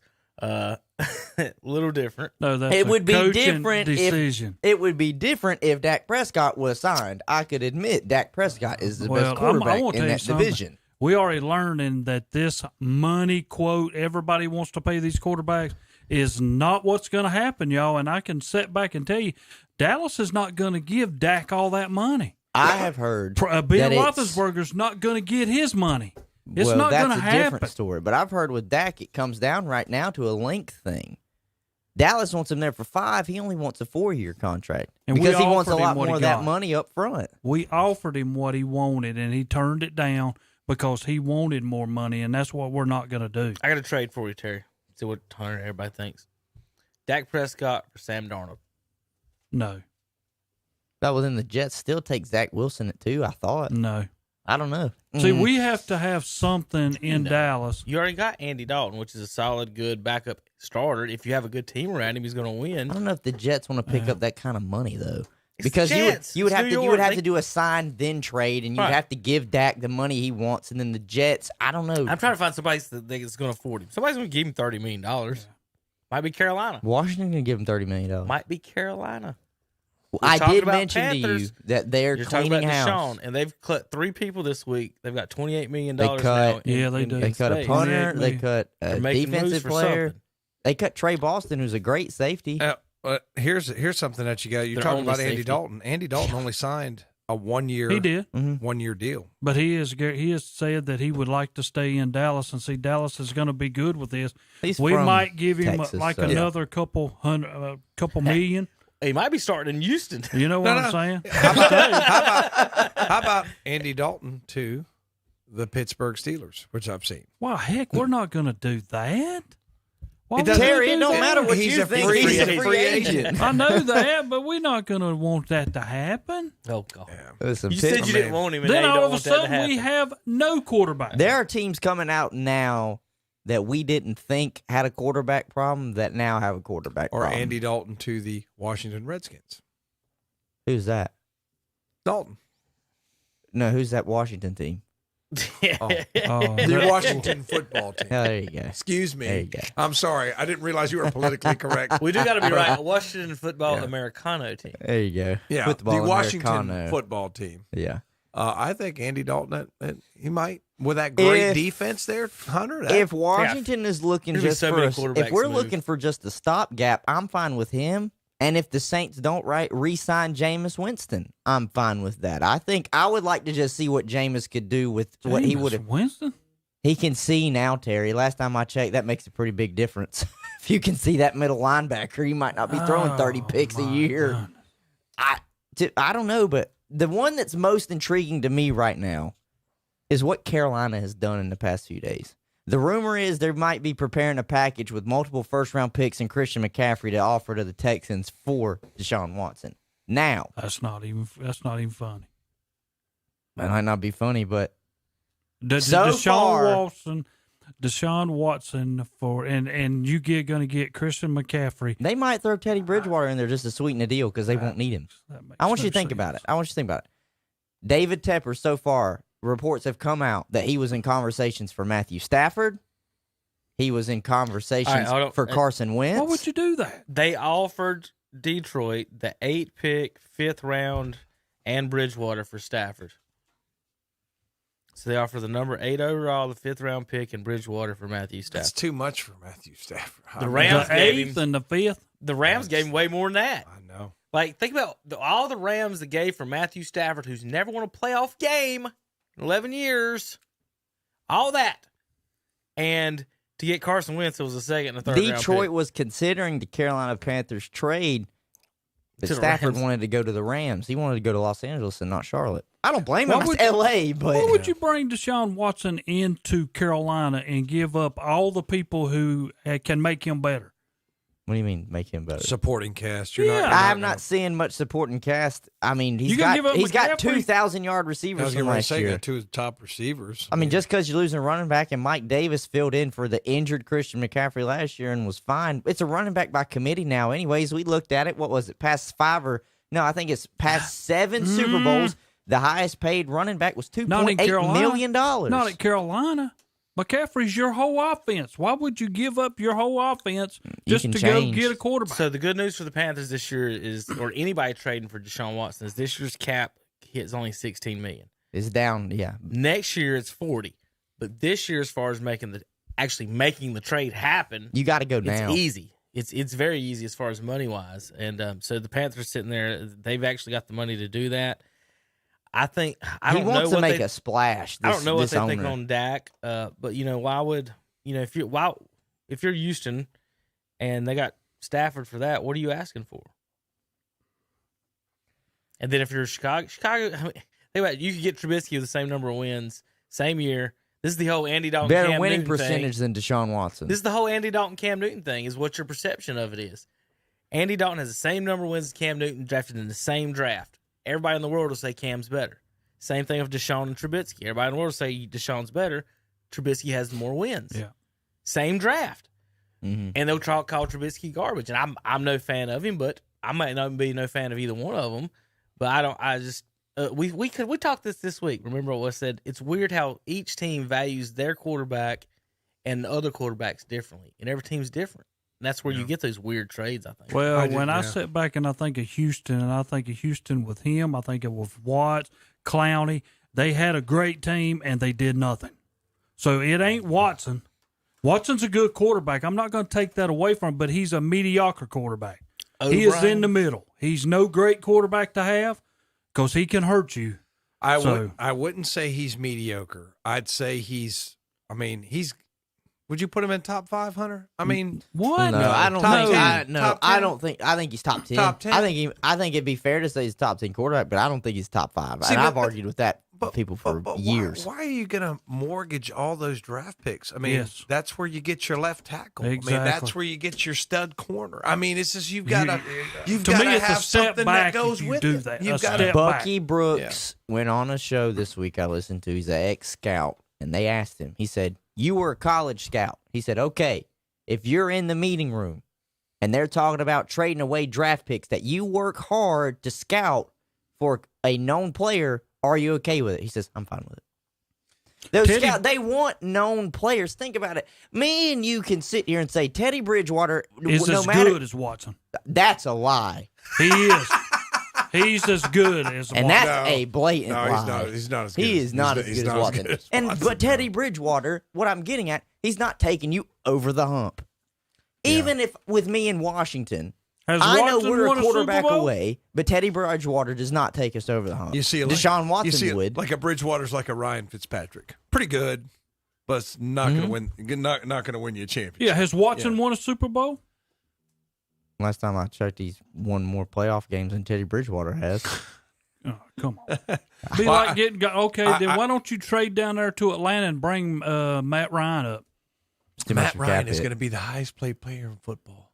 Mm-hmm. He's going to be the highest paid player in football. Him and Ben Roethlisberger are both about to hit $40 million. Has the same number of playoff wins as Tim Tebow. Yeah, one. Teddy Bridgewater has. There you go. And Lamar Jackson. Yeah. There you go. I mean, I think I guess I think a little bit differently because I think that whatever team that Watson goes to, if it's a contender, they definitely become more intriguing instantaneously. But I'm just saying you don't want to sell. But the Tom, farm. how many times have we sat here and said if you can get the quarterback situation figured out, it'll be pretty easy to fill in from there? Teams have not been able to figure out a quarterback situation, and it's the same teams that keep being in flux every year at the bottom. I mean, you do have to get the quarterback right, but I don't care who you got playing quarterback if you don't have a line, if you don't have a defense. Here's the problem I look at with them. They've been working on their defense. They went and got all defensive guys last year. Yeah. All right, so they're cheap. No, here's the problem. Correct. Yeah, they're going to be good. That defense is going to be solid. But if you only have Deshaun Watson and you have nobody else around him, your offense is going to do nothing. Deshaun Watson is not a Peyton Manning. Deshaun Watson, I'm just putting that into emphasis. It's not like when Peyton Manning went to Denver, their defense was good. Peyton Manning was falling down then. He wasn't a top-notch quarterback as he used to be, but he did enough to make them there. Deshaun Watson, with nobody around him, is not going to make the Carolina Panthers better. DJ Moore has had 2 or 3 years in a row with 1,000 yards receiving, and that was with Cam Newton and those backups. They got him, and they just brought in Robbie Anderson this past year. Just because they might have to give up Christian McCaffrey, I mean, what do we just say? The guys that win Super Bowls, the highest earnings of a running back was like $2.8 million. But could you imagine the public outcry if the Panthers traded Christian McCaffrey? That would be a big one. I don't think they need to get him. Why would what would the Texans do with him? They already have David Johnson. Why would they pay a running back $16 million? Duke they already Johnson. have one that they're paying. Duke Johnson. I don't think they have to. I think they've cleared room to. I think they want to keep them both, obviously. But if they do get rid of all their draft capital, do get rid of McCaffrey, any of that for Watson, basically Watson's going to be with a new coach in 2 years because that coach is going to get fired when he goes 4-12 the next 2 years. Rule? Yeah. I don't know if he'll get fired. With no Tom, if you go 4-12 for 2 years after trading for Watson, you're getting fired in the NFL, and they're going to bring in a experienced quarterback to teach Deshaun Watson to how to. Hey, 3 years, Dabo Swinney will be the coach of the Carolina Panthers. That will be a disaster. Think about that. I'm serious. They'll give Rule 2 years. Disaster. And then go, whoop, here comes Dabo. Disaster. Well, he gave Matt Rule a 7-year contract. I think he's going to give him more than just this year and next year. You can't bring a rah-rah You can't bring his rah-rah he's only been there for 1 year. So if it was this year and next year, that would be 3. That's not going to work. I'm just going to tell you, that's not going to work. I didn't say it would work. I'm the first one to say Rule should have 5 years. I think you got to. You know, at least 4. Every coach should. Yeah. But I'm with you there. Every Kevin. coach should. Every one of them should. College NFL. Let me give you some stats. Here's some quarterback stats. John Wofford. Y'all remember him? Anybody? Rams quarterback this year, won a playoff game. He's got the same number of playoff wins. These are current quarterbacks. As Baker Mayfield, Marcus Mariota, Dak Prescott, Kirk Cousins, Deshaun Watson, and Lamar Jackson. You get the same number of playoff wins from John Wofford as you do from the MVPs. How about 2 playoff wins? Alex Smith, Jared Goff, Ryan Tannehill, Josh Allen, Jimmy G, and the immortal Blake Bortles. Cam Newton with 3. Matty Ice and Nick Foles with 4. Phillip Rivers 5. Pat Mahomes 6. Drew Brees, Russell Wilson 9. Flacco with 10. Rodgers 11, Big Ben 13, and Tom Brady 34. Yeah, big difference for $25 million. For $25 million. 34, Terry. Roethlisberger with 13, Rodgers with 11, and Flacco with 10. Your next 3 added together have 34. Well, my whole deal is check his money compared to some of them guys that you just named that make more than $25 million. Shouldn't, as the GMs, you look at that line, Hunter, and say, I ain't giving you more than 30. I can win Super Bowl every year of 25 in a good Tom defense. has broken that, and if every team cannot see that, I'm going to go win you a Super Bowl for 25, and I'm going to have people around me. Every team's going to look at. I'm not giving Deshaun Watson $30-40 million. I'm not giving Dak that much money. There's no reason for it. Yeah, I think some of these guys, what they're going to do is they're going to get their money with one team, Terry, and as they age, they're going to go ring chasing. Right now, I'll take a little less money later in my career. See, that's the problem that Pittsburgh is running into with Ben. He's getting ready at 38 years old to cost them $41 million. You don't think they would much rather have $41 million? They're going to restructure that. Yeah, they are. They're going to restructure, and I think he will. I think a number will be around $25 million. I think they'll keep him for 2 that. 2-year, 55, something like that. Yeah, but they're going to keep him. They're not going to walk away. All right, quarterbacks from the 2015 and 16 draft, first rounders from the 15 and 16 drafts: Jameis Winston, Mariota, Goff, Wentz, and Lynch. Second rounders: Grayson, Mannion, Hackenberg, Brissett, Kessler. Fourth round: Petty, Cook, Prescott, Cardale Jones. Only Dak Prescott is starting for his original team, and that may end any time now. What are you going to do with that? One more. What are you going to Tim do? Tebow led the Broncos to 2 touchdown drives longer than 75 yards in the 2011 playoffs. I'll never forget that pass he had to end that game against Pittsburgh. That's 2 more than the quarterback of the Bucs did this postseason. Tom Brady. So what Brady got like $30 million this year though, didn't he? 25, wasn't it? 25. Is that it? Yeah. Okay. So yeah. I thought he was going to get a little. I just don't understand in Dallas' situation. They keep going back and forth with Dak. Technically, he's still not under contract. I don't understand why somebody else isn't calling his agent, saying, look, they're just piddle-farting around over here. They're scared too. Well, I know they'd franchise him. Yeah, but everybody else is scared too because you don't know what kind of a Dak you got coming back. Will it take one hit and he'll be injured again? You do not know. Broken wheel. All right. Any other news and notes, NFL guys, that we missed or needed to get to? I think they're doing the combine and draft combine virtually. I don't know how they're going to set it up. Well, Trevor Lawrence had his own personal pro day. Yeah, I don't think he needed to do that. Shoulder surgery. I think he should have just had the shoulder surgery and not thrown. He's the number one overall. That's what I'm saying. It didn't matter. You just go ahead, few weeks, get the surgery over early. That way you can come back better. I'd trade that thing so quick. Trade what? The number one overall pick. Yeah, I mean, when you got a chance to get a lot of stuff or something, I would not be surprised if they don't do that. I mean, Justin Fields going to Jacksonville would not surprise me 1 second. They're saying that the kid from BYU, what's the kid's name? Zach Wilson is going to go ahead of Fields.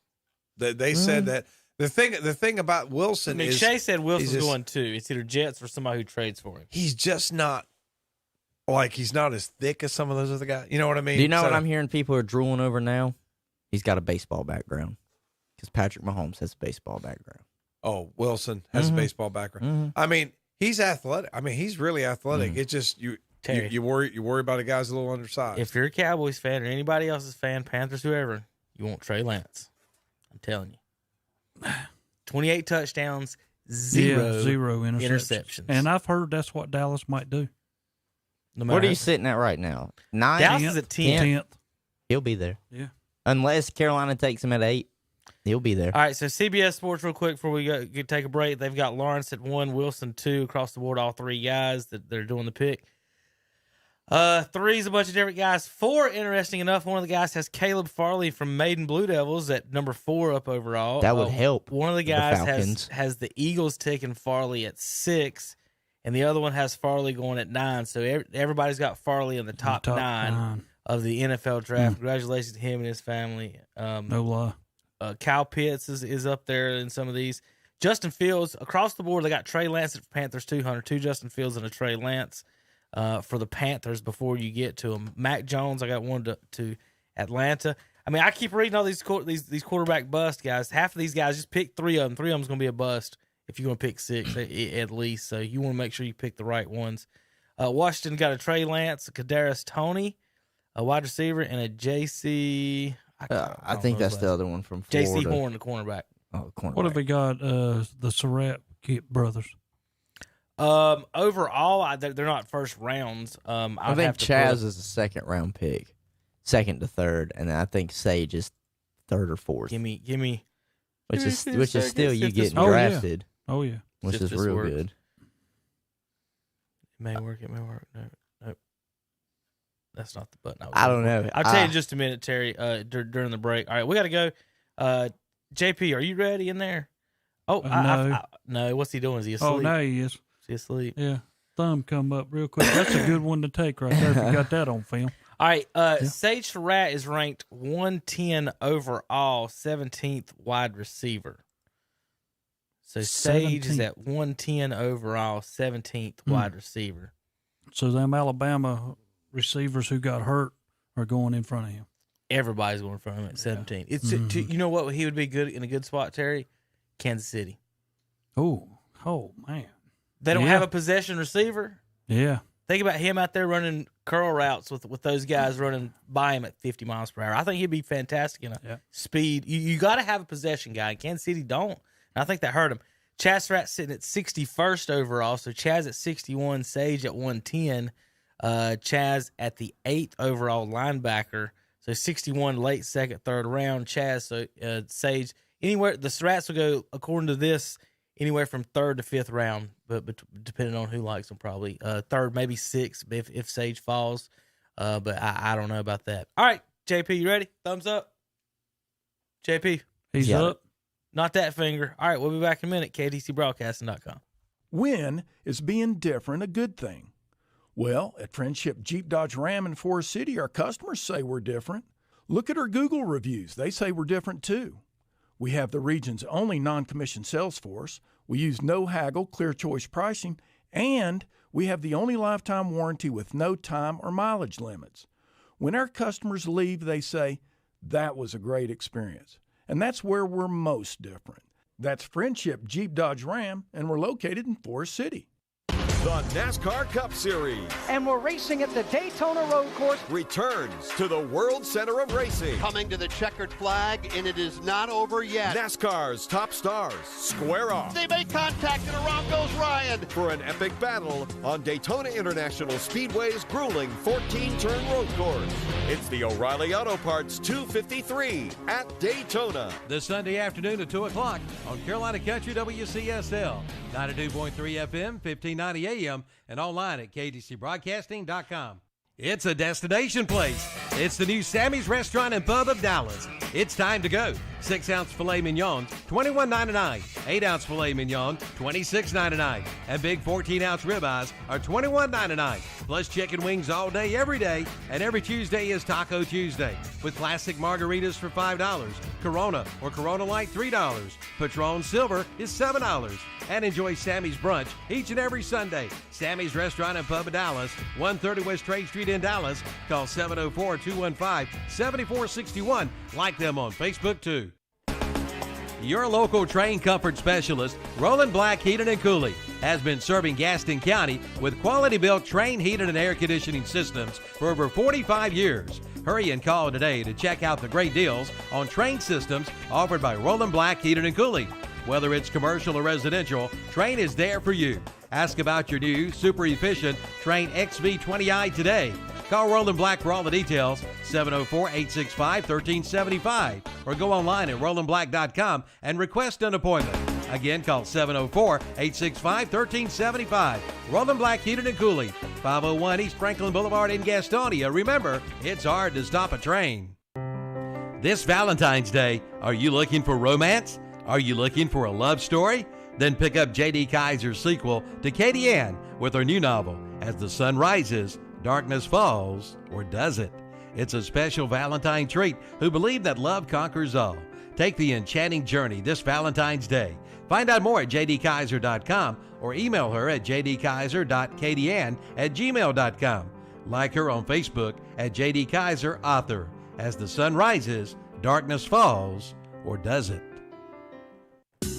Check out the great buys this week at Teddy's Emporium Outlet in Eastridge Mall in Gastonia, like Real King Bluetooth sets for $15, battery-operated Paul Revere vintage lanterns. See the new Copper Chef square pans with lids, and an 11-piece Sabatier knife set. See their line of health and beauty aids too. And Teddy's Emporium Outlet already has Easter supplies, including Easter bunnies, Easter eggs, and Easter baskets. That's Teddy's Emporium Outlet on North New Hope Road in Eastridge Mall, Gastonia. Like them on Facebook too.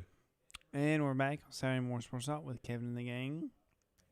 Here we go. Welcome back to the show. Tom, you got something else to say about Friendship? Friendship Chrysler Jeep Dodge Ram, 190 Oak Street Extension in Forest City, North Carolina, 828-919-3001. Friendship Nissan, 156 Oak Street Extension in Forest City, North Carolina, 828-245-1661.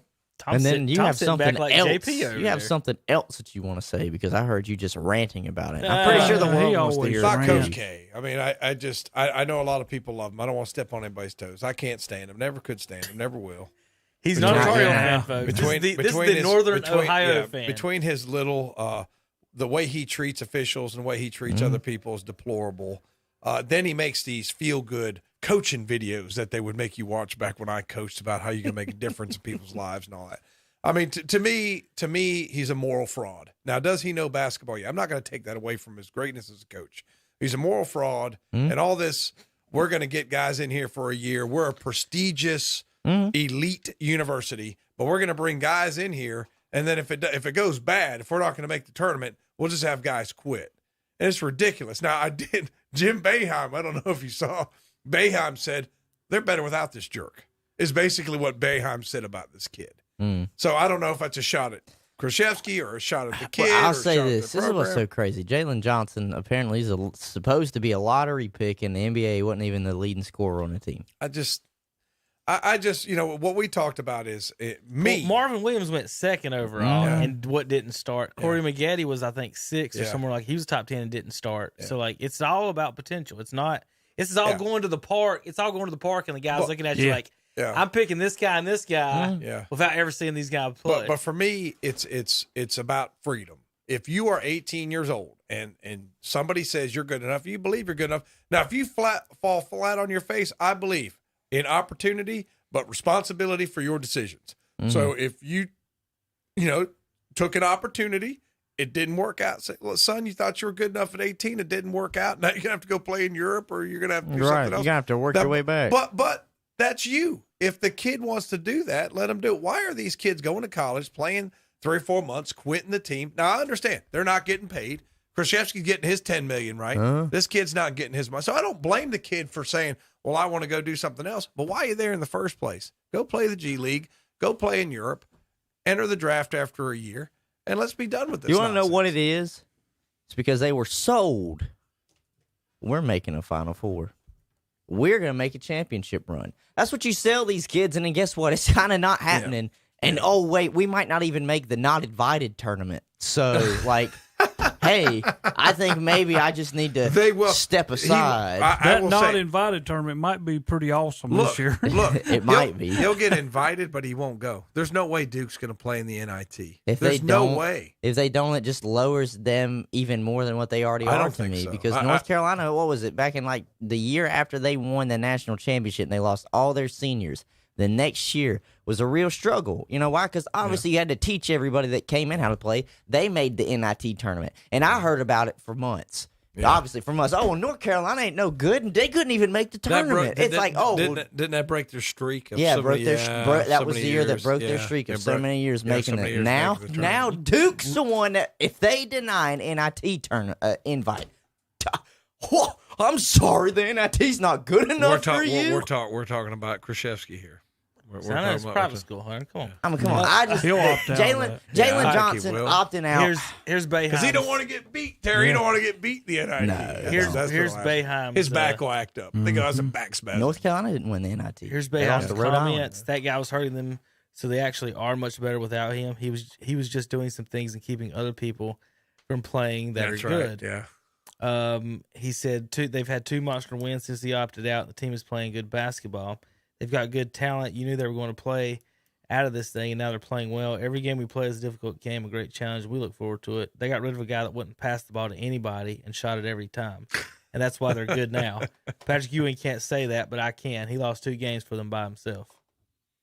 Yeah, he really he slammed them. I heard that quote from Boeheim. I'm like, dang, that's pretty. It is, but what I don't understand either is lottery pick wasn't even leading his team in scoring. At least when Zion and RJ were coming out and Cam Reddish from Duke. I know, and I'm fine. I know you had 3 lottery picks. You didn't win the championship. I get that. But they at least were your 1, 2, and 3 scorers on your team. Jalen Johnson wasn't even the leading scorer, and he's supposed to go higher than the guy that is the leading scorer. Yeah. I don't even think the guy that's their leading scorer is going to be even drafted. I think he might stay another year.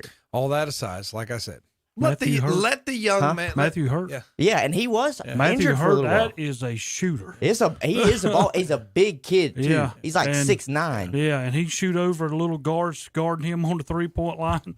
Yeah, let these young men pursue their interests. I'm refuting your theory just because you're going to say something about LaMelo Ball. You know what I mean? Just don't go to college. LaMelo didn't lead his team in scoring last year in Australia, and he got drafted. Last time I checked, LaMelo was playing with actual grown men and not that was grown men kids over there too.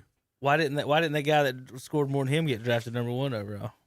Aaron Brooks, I'm hollering out for you in Australia, buddy. All the way here in North Carolina. No. Aaron Brooks, 18 points a game. Somebody draft the kid.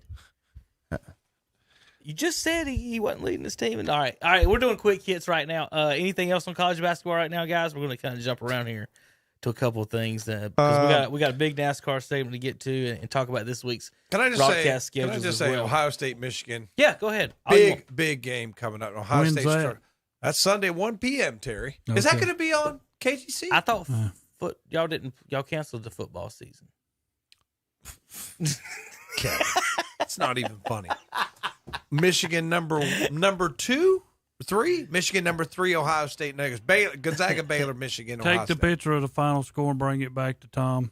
Put it in the paper. Hunter, I could Michigan buy, rolls. I could buy a red sweater. Terry, you're with just white ridiculous. letters You that haven't say watched state, any and they Ohio both State could game. You wear it. wouldn't know. Michigan That's rolls. true. That's true. What? I could just buy either one of you a red sweater with white letters that says state, and y'all are both be brothers. Ohio State, don't get me wrong, they've got a good little run here to get them up to number 4. But I remember earlier in the season when State pounded a team that they could not beat.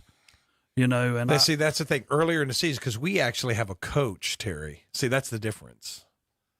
We got better as the season went on. We've improved our players like Liddell, who's really improved as the season gone. But your team You talking about Chuck Liddell? spits and sputters. Well, we do spit and sputter. We do that. All I'm saying is, Terry, you can't go back. Well, 2 years ago, we beat a team that almost beat y'all. I mean, that's just Terry. Oh, yeah, your yeah. logic is just. What does it say out when to it lunch. says a bye?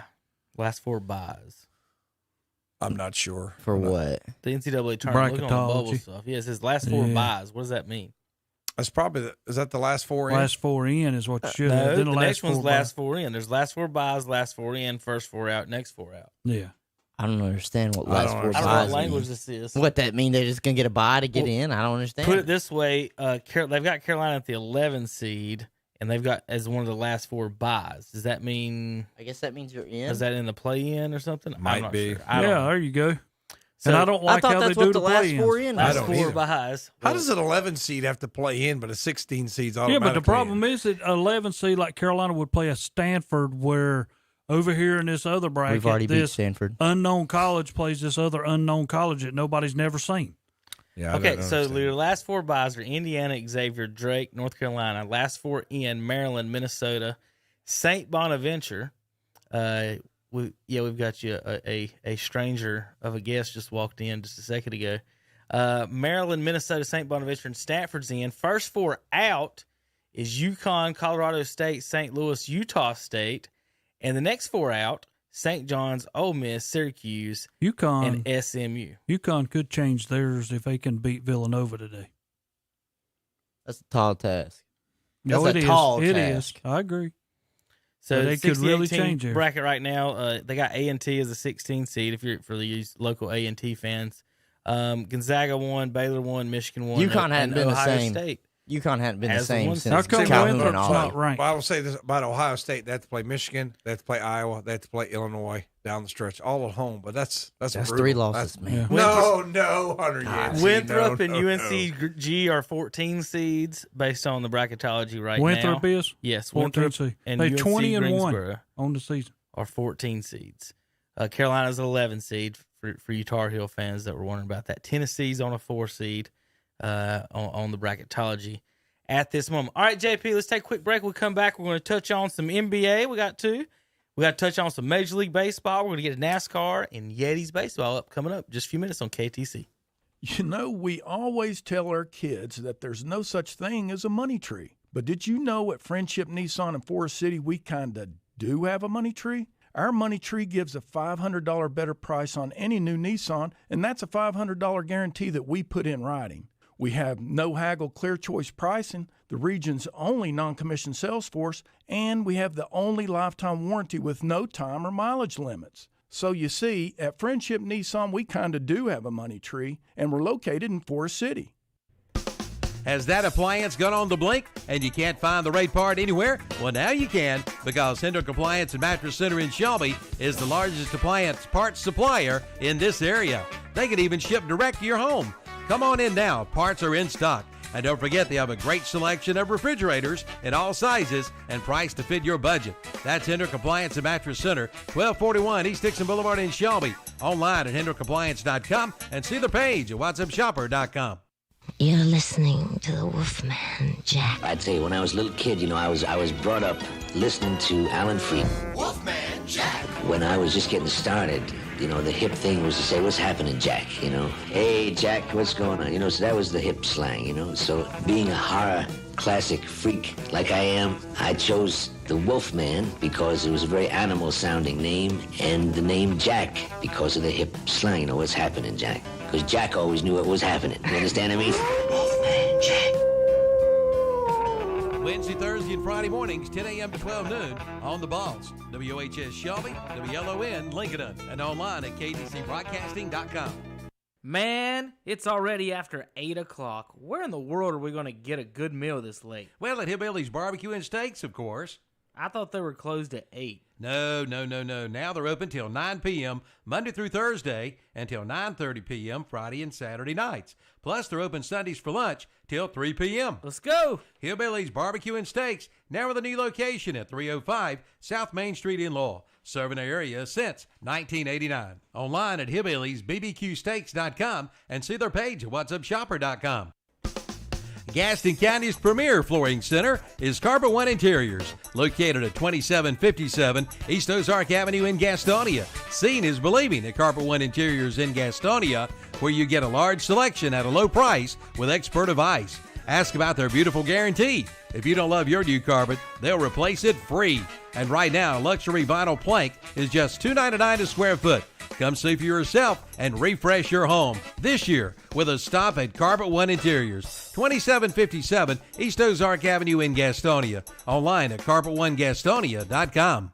It's time to get cozy with a stop at McGinnis Furniture in downtown Cherryville. They've got something for every room of your home, like inviting dining rooms, plush living room groups, relaxing bedrooms, mattresses, and more. Check out their home accessories, including stylish pillow throws, wall art, and more. And home office furniture, including functional desks, chairs, bookcases, too. Plus, locally owned and operated for 3 generations. That's McGinnis Furniture, 303 East Main Street in downtown Cherryville. Open 9 to 6 Monday through Friday, 9 to 5 on Saturday. Visit the website at McGinnisFurniture.com. And we're back on Saturday Morning Sports Talk with Kevin and the gang. To beat Shelby. All right, here we go. Welcome back to the broadcast. JP, what's up? When's the last time you saw the great Dennis Davis? Probably last year, actually, to be honest. Did you not come to the meeting a few months ago? Yeah, I came. Dennis was sitting right there. So that was literally last year. It was January, wasn't it? Dennis, I guess an encounter with you is not that remarkable. Oh, then that was close. Yeah. I was Unlike you, Tom. What he said. Well, good morning, everybody. Baseball time. The big news this week, of course, is the Major League Baseball retirement. Had lost an all-time great. Tim Tebow retired this week. And I thought we was going to talk about Tatis signing at $340 million. We'll get to that. This is more important. Okay. This is more important. This is more important. Okay. Tim Tebow retired this week. Now, Terry, I don't want you to hate on Tebow. I don't hate on Tebow. I like what the man does. He's just not that great of a decision maker on how to play sports. That's how I'd put that. Okay, that's weird. I don't know how. Because he should have become a tight end, and he did not. He wanted to be quarterback, and they told him, you cannot do that. He's not like a Chaz saying, okay, I'll be the middle linebacker, and I'm going to make the NFL on account of I'd made this move. Last time I checked, Tim Tebow won 2 national championships in college and was a Heisman winner. Okay. I think he can play quarterback. Here's my other couple other things. He did beat the Steelers in the playoffs. He does have the same number of playoff wins as Deshaun Watson, as Lamar Jackson, as Baker Mayfield. We just went down all that list. Also, Terry, how many middle linebackers you know date supermodels? Start naming them because I don't know any. That's who the quarterbacks get. You seen his wife? Tebow's doing just fine. Also, again, Tim Tebow now in his major league career tied. Now this is awesome. He tied Mike Trout for career playoff victories in Major League Baseball. Yeah. 0. Yeah, man, he goes out with a bang. In Tim Tebow's career, he led the Mets to the exact same number of playoff victories as Mike Trout has the Anaheim Angels, and it's 0. What was his average? Don't talk to me about a GOAT when you got the same playoff victories as Tebow. What was his average? 266 or less? Oh, Tebow's? His best year was like 278. I'll pull it up. In AA, AAA? Yeah, he hit 270-something AA. didn't get My called God, up. I see Major League Baseball players that about can't even get 250. Yeah, he's a natural athlete. Right. You know what I would. They said he's just horrible in the outfield. What I would like to see is if he could have played another position in the pros, he could have if he wanted to. He just didn't want to. Listen, he could have been a Peyton Hillis running back. Yeah, they offered a tight end to him. H-back, tight end. I mean, he could have done. He's some a things, gym but- freak. Who was Guy's the a gym guy? rat. Dude's huge. Oh, I thought when he went to New England, Terry, that they were going to use him. No, that there way, was a guy and that they played didn't. for Carolina They cut him. that was ultimate standout running back. But he ended up going, and this has been, I'm going to say 15 years ago, Lou. Tishmung and Bianca Batuka? No, not him. I know Bianca Matuka. But I can't remember. I think it might have been Williams, but he ended up being a tight end for the Oakland Raiders. And that's what he ended up being. I mean, this guy was like 6'6", but he ended up being a tight end, and that's how he made his career, Now, being Tebow's a not tight quite end. 6'6". He's about 6'3". It says 6'3", he could have made it. He could have made it. 6'3", 245. Right. Chaz is what? 6'3", 230. Yeah. That's Tebow's big got boy. 15 pounds on That's Chaz. what I'm saying. He would have easily made a tight end. I think he could have made. I don't think he had the speed for it as much as Derrick Henry, but he would have been a You Derrick don't Henry have type to running be a back. great big speed guy. You just So- got to get open. All right, I lied to what I'm talking about a 275 running is. back. 273. If he was a running back. In Birmingham in 84 games, he hit 273 with 6 homers, 36 RBIs in 84 games. So, I mean, 273 ain't bad double A. I think career Tim career in Tebow- the minor 223. Jordan was 206, I think. I think in Tim double A. Tebow probably would have had a better baseball career if he didn't have so many things on the side that he tries to do. Yeah. If he would have Football just either. focused, Yeah. I'm just talking But about I like the things covering that he does on the SEC side. football. He seems to really legitimately be a good guy. Yes. too. I mean, Yes. he seems like a really good person. He obviously has a baseball background because I believe he was also recruited out of high school for baseball, but obviously he went to play. Florida calls, you want to come play quarterback. I'm pretty sure you want to go and play quarterback. So, all right, I wouldn't play for that guy that's coaching him right now. Who's that nut that's down there now? Dan Mullen. Oh gosh, no way. Not that nut. Nope. I saw Tim I just Tebow, wanted though. to make sure we mentioned that Tebow had the same playoff wins as the great Mike I Trout, did see and Tim the war Tebow means though. absolutely nothing. I went to a Charlotte Knights game, and the Mets affiliates were here, and I got to see Tim Tebow, and I was close enough to where I could Didn't he let play him for have the- an earful. Play for the Crawdads too, didn't he? No, I he wanna played say- against the Crawdads. Okay. That's where Okay. now. A lot of people said I'm surprised that the Mets didn't just you call him up, don't got to play him, but you weren't winning games anyways. Yeah. You got to get He fans would in the bring seats. He people. would bring people. He would. He just would because bring hey, people. Tim Tebow's going to be here. Yeah, but the think I Mets have saw spent a bunch of report- money. They're contenders now. Now so they are. I think I saw a report that the minor league teams average 2,500 extra fans per game at Tebow, and they put it out every year. It was like 2-point-something million for a minor league season if he just came just a year Yeah, apart. there you go. It's a minor league, but it's just how much extra. Think about it. What was it They in made. the Last Dance documentary? They talked about how more people would show up to those minor league games because Michael Birmingham was Barons. Birmingham because Michael was playing. Yeah. If And- anything, and it was and just the draw. And towards the end, he was starting to learn to hit a curveball. It could have been. What could have been. All right, so I know I'm going to make you guys feel old. I know I'm old on this, maybe even Hunter. How about they're showing videos on ESPN of Prince Fielder's son? Wow. Not Cecil Fielder's Yeah. son. Prince Fielder's son, 16-year-old son hitting Why bombs. does that make me feel old, man? Are they? Because I loved watching Prince Fielder. They I still- know, that's what is I'm he- saying. His is he son- still God, that's a big estranged from boy. his father? Now, Tom, I was reading the Wikipedia part, and that's the part I skipped over. To tell you the truth. What's Yeah. up, Dennis? Yeah. Got it. Okay. Where did Michael Jordan play baseball in his youth? In his youth, Somewhere down New Hanover County, wasn't it? I would guess. Kings Mountain. You want to come over and explain that, Dennis? How did he play for Kings Mountain? Tom was going to want here. Come here, just use this one. Did he not grow up in Wilmington? Michael Jordan's godparents live in Kings Mountain. He used to come in the summers and stay with them. And he played youth league baseball in Kings Mountain. And the reason I know this is back in 1992, a long time ago when I was first getting into politics, they were having a raffle over at Kings Mountain High School. And they were giving away a complete boxed plexiglass set. Michael Jordan's autographed game shoes, T-shirt, cap, the whole deal. and it was the fact that they got it through Michael's godparents who lived in Kings Mountain because he played baseball there. And of all the people that had bought tickets that year, I won the shoes. I've still got them. Oh, man. And the bad How part about was that? The guy who pulled the winning ticket was Kyle Smith, who was mayor of Kings Mountain, and my opponent, Ollie Harris, his campaign manager. Wow. There's your trivia for today. Small world. How about By that? the way, the Panthers should call Tebow if they want to put people in the stands. Yeah. What did you say, JP? I was wondering, who are his godparents? Do you know who's I godparents? did not know them personally, JP. Okay. I was just wondering. JP, Andre knows the answer to that. I can get back to you on that one. He actually knows them. Look, quick more Tebow stats.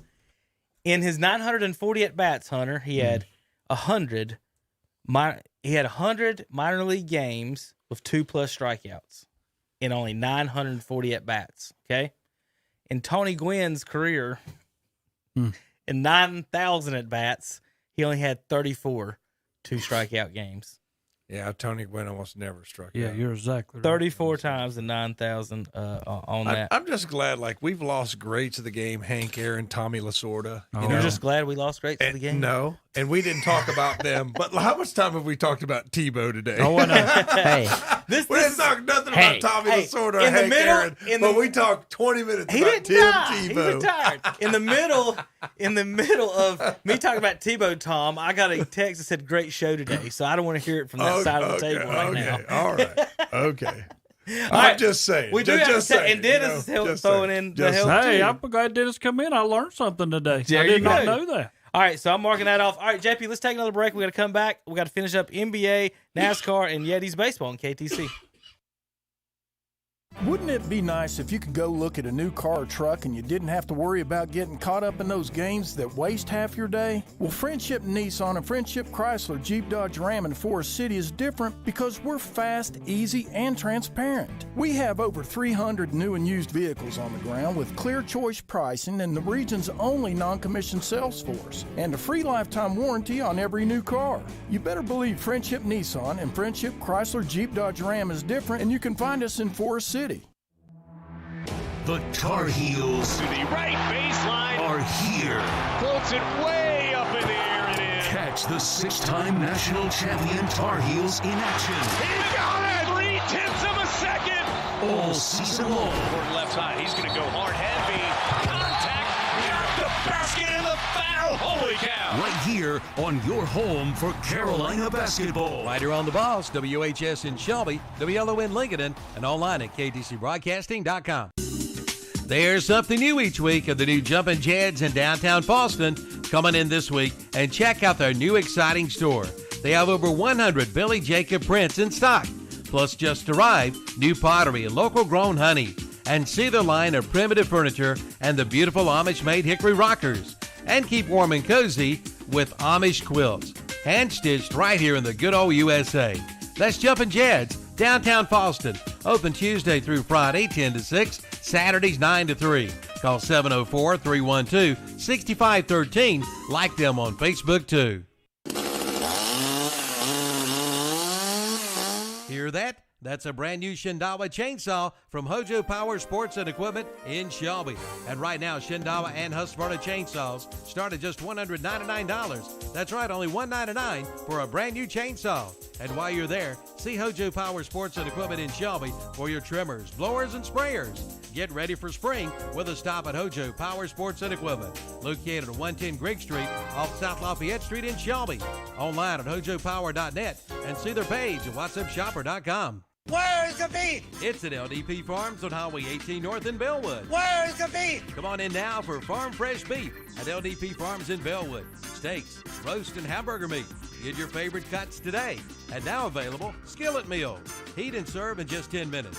And be sure to check out their big candy table with your old-fashioned favorites. Get your beef today. Where's the beef? At LDP Farms, Highway 18 North in Bellwood. Where's the beef?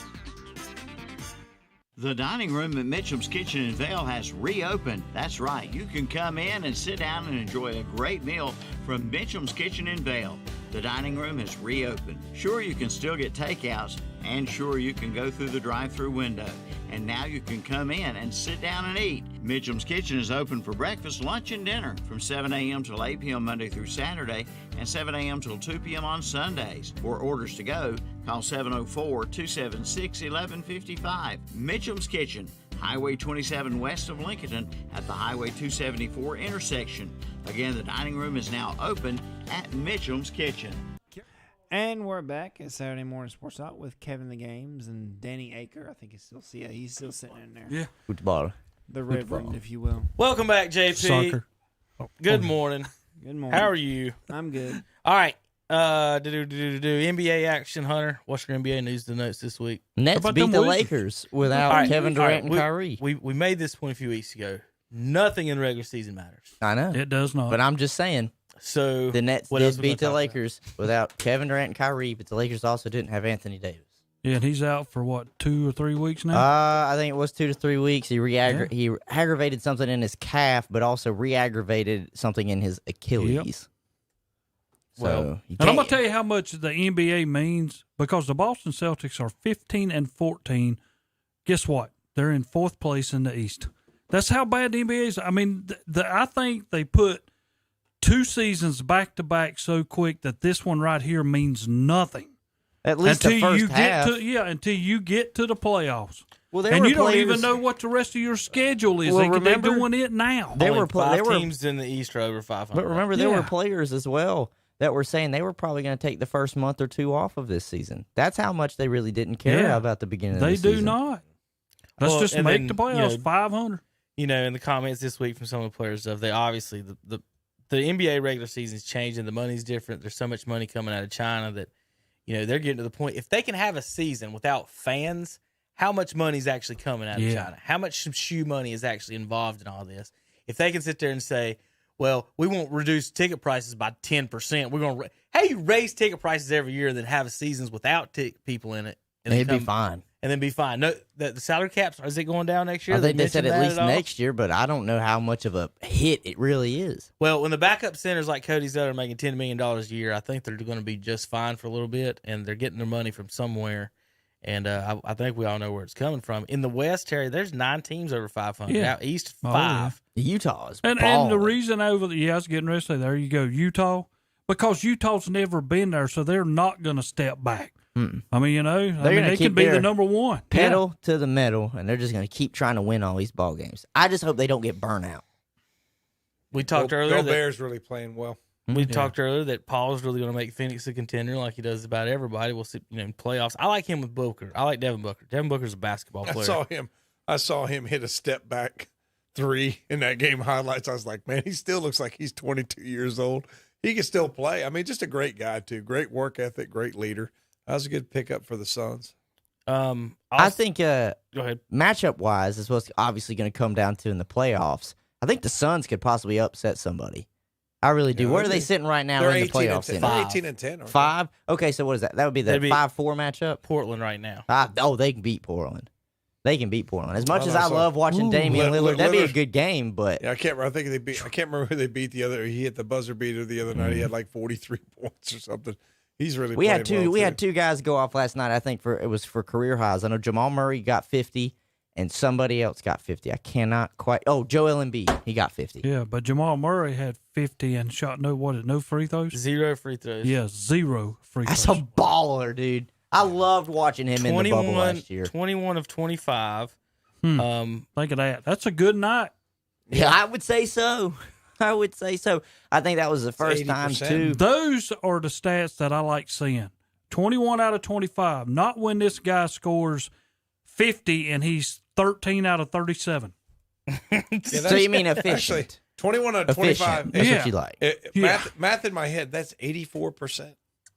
That's 84%. I think I read just now, first duo for the Nuggets to score two players to score 20 points in the game. It was last night, obviously, was Jamal Murray and Michael Porter Jr. The first time they've done that since Carmelo Anthony and J.R. Smith played for the Nuggets. As far as you're talking about proficiency. Proficiency, there you go. Proficiency, yeah, there we go. 84%. But when you are talking about that, there was only 4 people that they listed. It was Wilt Chamberlain, Jamal Murray, Wilt Chamberlain. Yeah. what was the accomplishment again? Well, Say that again? I mean, Which one, mine? That you said Jamal Murray and somebody. Oh, what? Jamal Murray and Michael Porter Jr. both scored 20 points last night for the Nuggets. First time that's happened for a duo since Carmelo Anthony and J.R. Smith. And if you're in there with efficiency, Jokic and Murray's never got 20 in the same listen, game. I'm telling you what it said. Somebody wrote that wrong. Probably. If you're, but let me say this: if you're in their efficiency with a guy that they literally invented the 3-second violation for, you had a pretty good night. All right, so you had a pretty good night. You know, the Nuggets lost the night before, and I text Hunter every time they do or tweet him because I like to look at the box score. My most favorite part of the box score is the playing time. Every single Nugget last night touched the floor, but one guy. Bobo.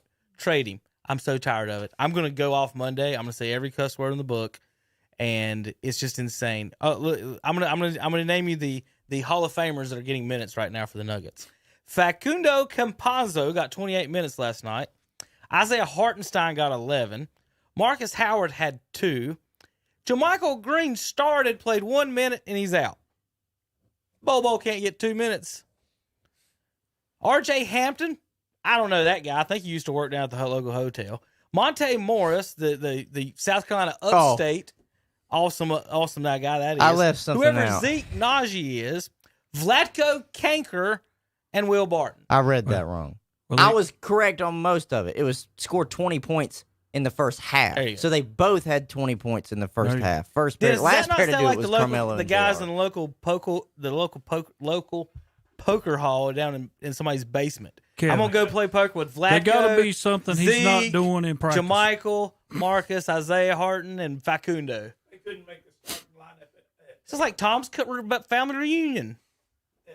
Did he really just say that? Kevin, they couldn't make the starting lineup at Hollywood. No, Duke might beat them. Oh, bunch of guys I never heard of. Yeah, you know what he did in practice? He winked at Mike Malone's wife. It's the only thing I have. That's the rumors going around on the internet. Mike Malone hates him for some reason. Has to be. Trade him. Just trade him. I'm tired of it. All right, we got to take a break. Come back. NASCAR time. JP, you ready for another break? Thumbs up. We're out of breaks. All right, then we're not going to. How about we just stay right here then? We'll do that. We're ahead of schedule. Yeah, ahead of schedule. All right, Terry, Daytona 500 winner Michael McDowell with a late push on the last lap. I wish they would have did some moving and shaking earlier about lap 4 and 5 and made it a little interesting. The guys, they just waited to the last possible second. Too late. And when you do that, it's going to cause chaos. I'll tell you what, that was a scary, scary wreck there at the end of that race. When you watch the fire inside of those cars. Oh, I mean, it was, when Kyle's and all them went up in flames. Oh, man. I mean, at the end of that race, because it was dark and you could really see it, I mean, it was scary. I'm just glad nobody got hurt. I know Keselowski was extremely upset. He had a good chance to win that race, but it was crazy. He had the big wreck with, of course, Kyle Busch wrecking He the didn't field. do that. He Wrecking did the not field do like that, he always Tom. does. And then was that lap 14? God. I've never seen that race 15. was delayed like 6 15. hours. 5 and a half, yeah. Yeah. Wow. And my daughter, who's gotten into it because she's an engineering student, and her friends all watch it. And I was laying down to go to bed. She goes, "Daddy, the race is on." I said, "Honey, they're gonna run that tomorrow." She said, No, they're running it now. I was like, I can't stay up. I got to work in the morning. But I did watch the highlights the next day, and it was exciting down the stretch. Well, tomorrow's broadcast scheduled at 2:30, the race scheduled at 3:30. Terry, every time I've ever been to Florida in my life, Disney World, baseball, whatever, it rains at 2:00 every day. Between 2 and 4, it rains, and NASCAR sits here and keeps putting these start times in usually Florida not in the summer. between 2 and 4. Oh yes, you go to Disney World. The plan is you get up and go early from 8 to 12. Then you go eat lunch while it rains, and you watch it rain. Then when it's done raining, you go back into the park. It's like going to Myrtle Beach. When does it rain at Myrtle Beach? In the morning. I went to You know? Every morning. I went to Orlando one time for Thanksgiving. I said, "Oh, it'd be nice. It'd be about 75 degrees. It'd be nice." Went down there, 40 degrees and drizzle. Bad the whole week, day. huh? Yep. Bad week. Yep. Bad week. Only me. Well, all right. So McDowell wins the Daytona 500. He got all kinds of extra sponsors. I want to congratulate him on that. First win of his career. We talked about that last week. It's kind of what you're pulling for in the 500 a lot of times in these Rich Richter plate races. So those guys can get up there for a chance Have to an win.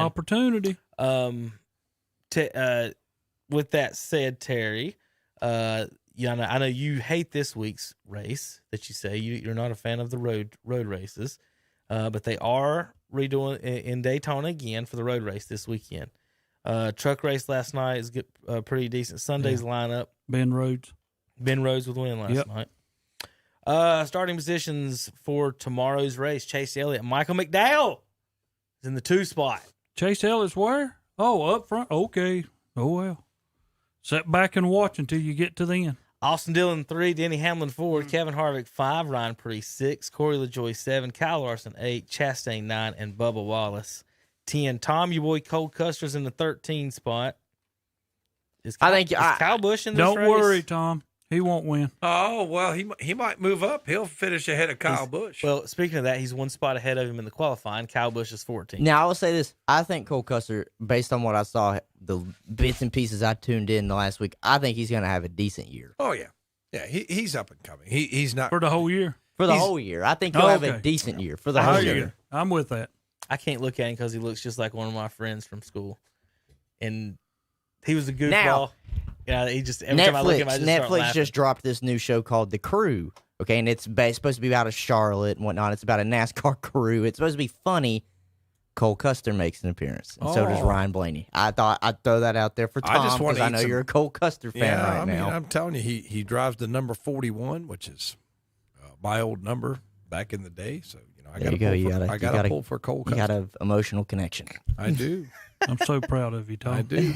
Well, at least he doesn't wreck the field every time. Like my man Kyle did Busch. not wreck the field, Tom. He bumped the guy that was in front of him. How do they Christopher Bale, who does not know how to get bumped. How do they not at red flag Daytona. him every race? Did McDowell wreck Keselowski, Terry? Oh my Lord!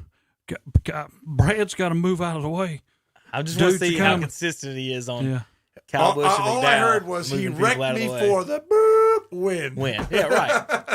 I think it was Keselowski. It's better than wrecking you for 30th. Ain't that what you're supposed to do? But the guy went on to win. That's what you're supposed to do. Now, Hunter, during the rain delay, they showed the making of Days of Thunder. I don't know if you guys caught any of that in the actual movie. Dennis Hunter had never seen the movie. I actually got him to watch it a couple of weeks ago, so we talked about that cheesy. A little bit. It's kind of the end of the 80s cheesy movie era. Yeah. Well, so anyway, they were showing that Sunday during the break. Now, I thought it was just interesting to show them how they made it. Like, they put they qualified the cars.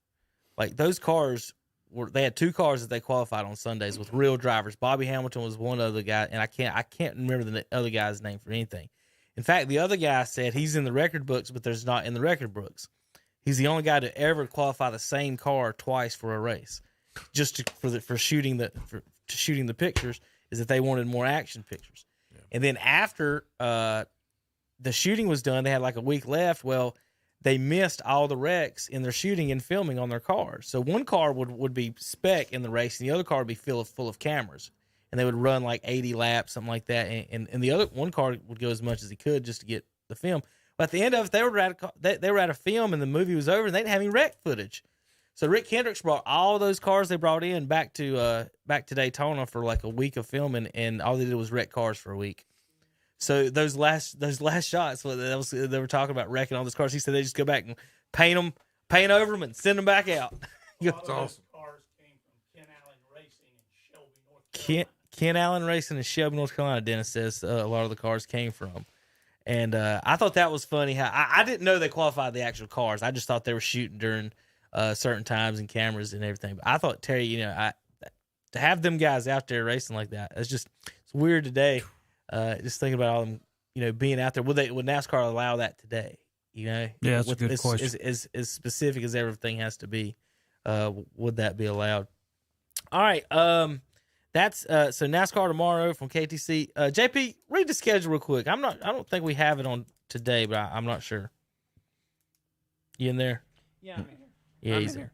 All right, go ahead. Okay, what is today? Today'd be the 20th. Today is Saturday. My birthday was yesterday. Yeah, he's just now getting to that. I've been Happy waiting this belated whole show. birthday, JP. Just JP. Happy birthday, How old are you, JP? Tell all the listeners, how old are you? 29. 29. One more good year, and then it's all over. It's the eighth. It's over. 8th anniversary of your 21st birthday. Okay. All right. Today we have Louisville at North Carolina at 5 p.m. Daytona Xfinity at 4:30 p.m. The Charlotte Hornets versus Golden State at 8 p.m. And tomorrow is the Daytona Cup race at 2 p.m. All right. So Monday, read Monday's schedule, and then I'm going to go over the rest of the week. Monday, we have Syracuse at Duke at 6 p.m. and Roy Williams live at 7. And then Charlotte Hornets at Utah at 9 p.m. Are you okay? Yeah. Who's Syracuse playing tomorrow? You have a 2-year college degree, right, JP? What? 3-year. 3-year college degree. Who's Syracuse playing Monday night? Duke and Syracuse. Okay. Duke want to make sure. So Duke and who, JP? So Coach K can ask Boheim what he meant about those comments. Yeah, I'm just glad somebody gives it back to Coach K. I'm just glad somebody I'm not intimidated by you and you're screaming and you're cussing and all that bull crap. Jim Boheim's about Coach K light. But I like Jim Boeheim. Shredder stood up to him back in the Ninja Turtle cartoons. All right. Oh,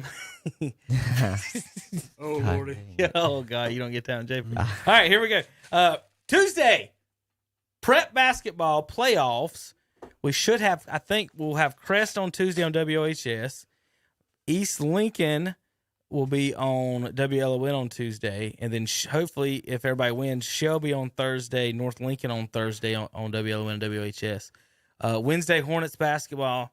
Then Friday night, folks, football. We've got pregame show. We've got Red Zone Radio. We've got postgame show. We've got Chase at Cherville on CSL, Forest View at Crest on WHS, West Lincoln at North Lincoln on WLN, and RS Central at East Rutherford, plus tweets and reports from all around the area.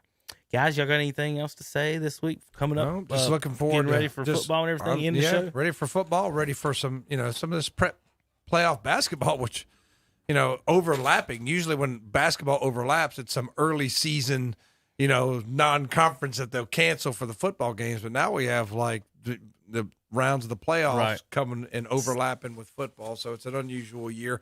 And I know it's tough on Shelby because they want to, they're not going to have some of their guys for opening week. So. I looking at Shelby's foot schedule, Tom, I think they'll be okay. Who do they open up with? East Gaston. Okay, they'll be fine. They could probably put me in and they'll be fine. And then I think week 2's East Rutherford or something like that. I think they'll be okay. And then Saturday, Yetis baseball on WHS YouTube channel, doubleheader, 12 and 4 from Forest City Owl Stadium. We'll have Yetis baseball. Gene is either going to. I'm going to get him to join us sometime this week, or maybe even next Saturday morning before the games to talk about it. So we're going to have Yetis baseball live at 12 and 4. They've got a following online, guys. Those parents and stuff that they really follow those guys and comment on the games and everything. So this is going to be fun. And then they're Sunday. Excited. Yeah, they're excited. And then Sunday, we've got them again at 1 o'clock. So we've got 3 Yetis games. So next week on KTC, we've got 2 basketball on Tuesday for high school, 2 basketball on Thursday, 4 football on Friday, maybe 2 basketball on Saturday, 2 baseball on Saturday, and baseball. So all this week, Hunter, I got all 3 sports, and then NASCAR will be on Sunday afternoon on it too. So big week ahead for everybody. NASCAR next week, of course, will be at Homestead, Florida. They're still in Florida. Terry, I guess they'll have a rain delay to start that race too. Wouldn't surprise me. All right, any final thoughts, guys, before we get out of here? Nope. Right now, 100. We'll see if that changes.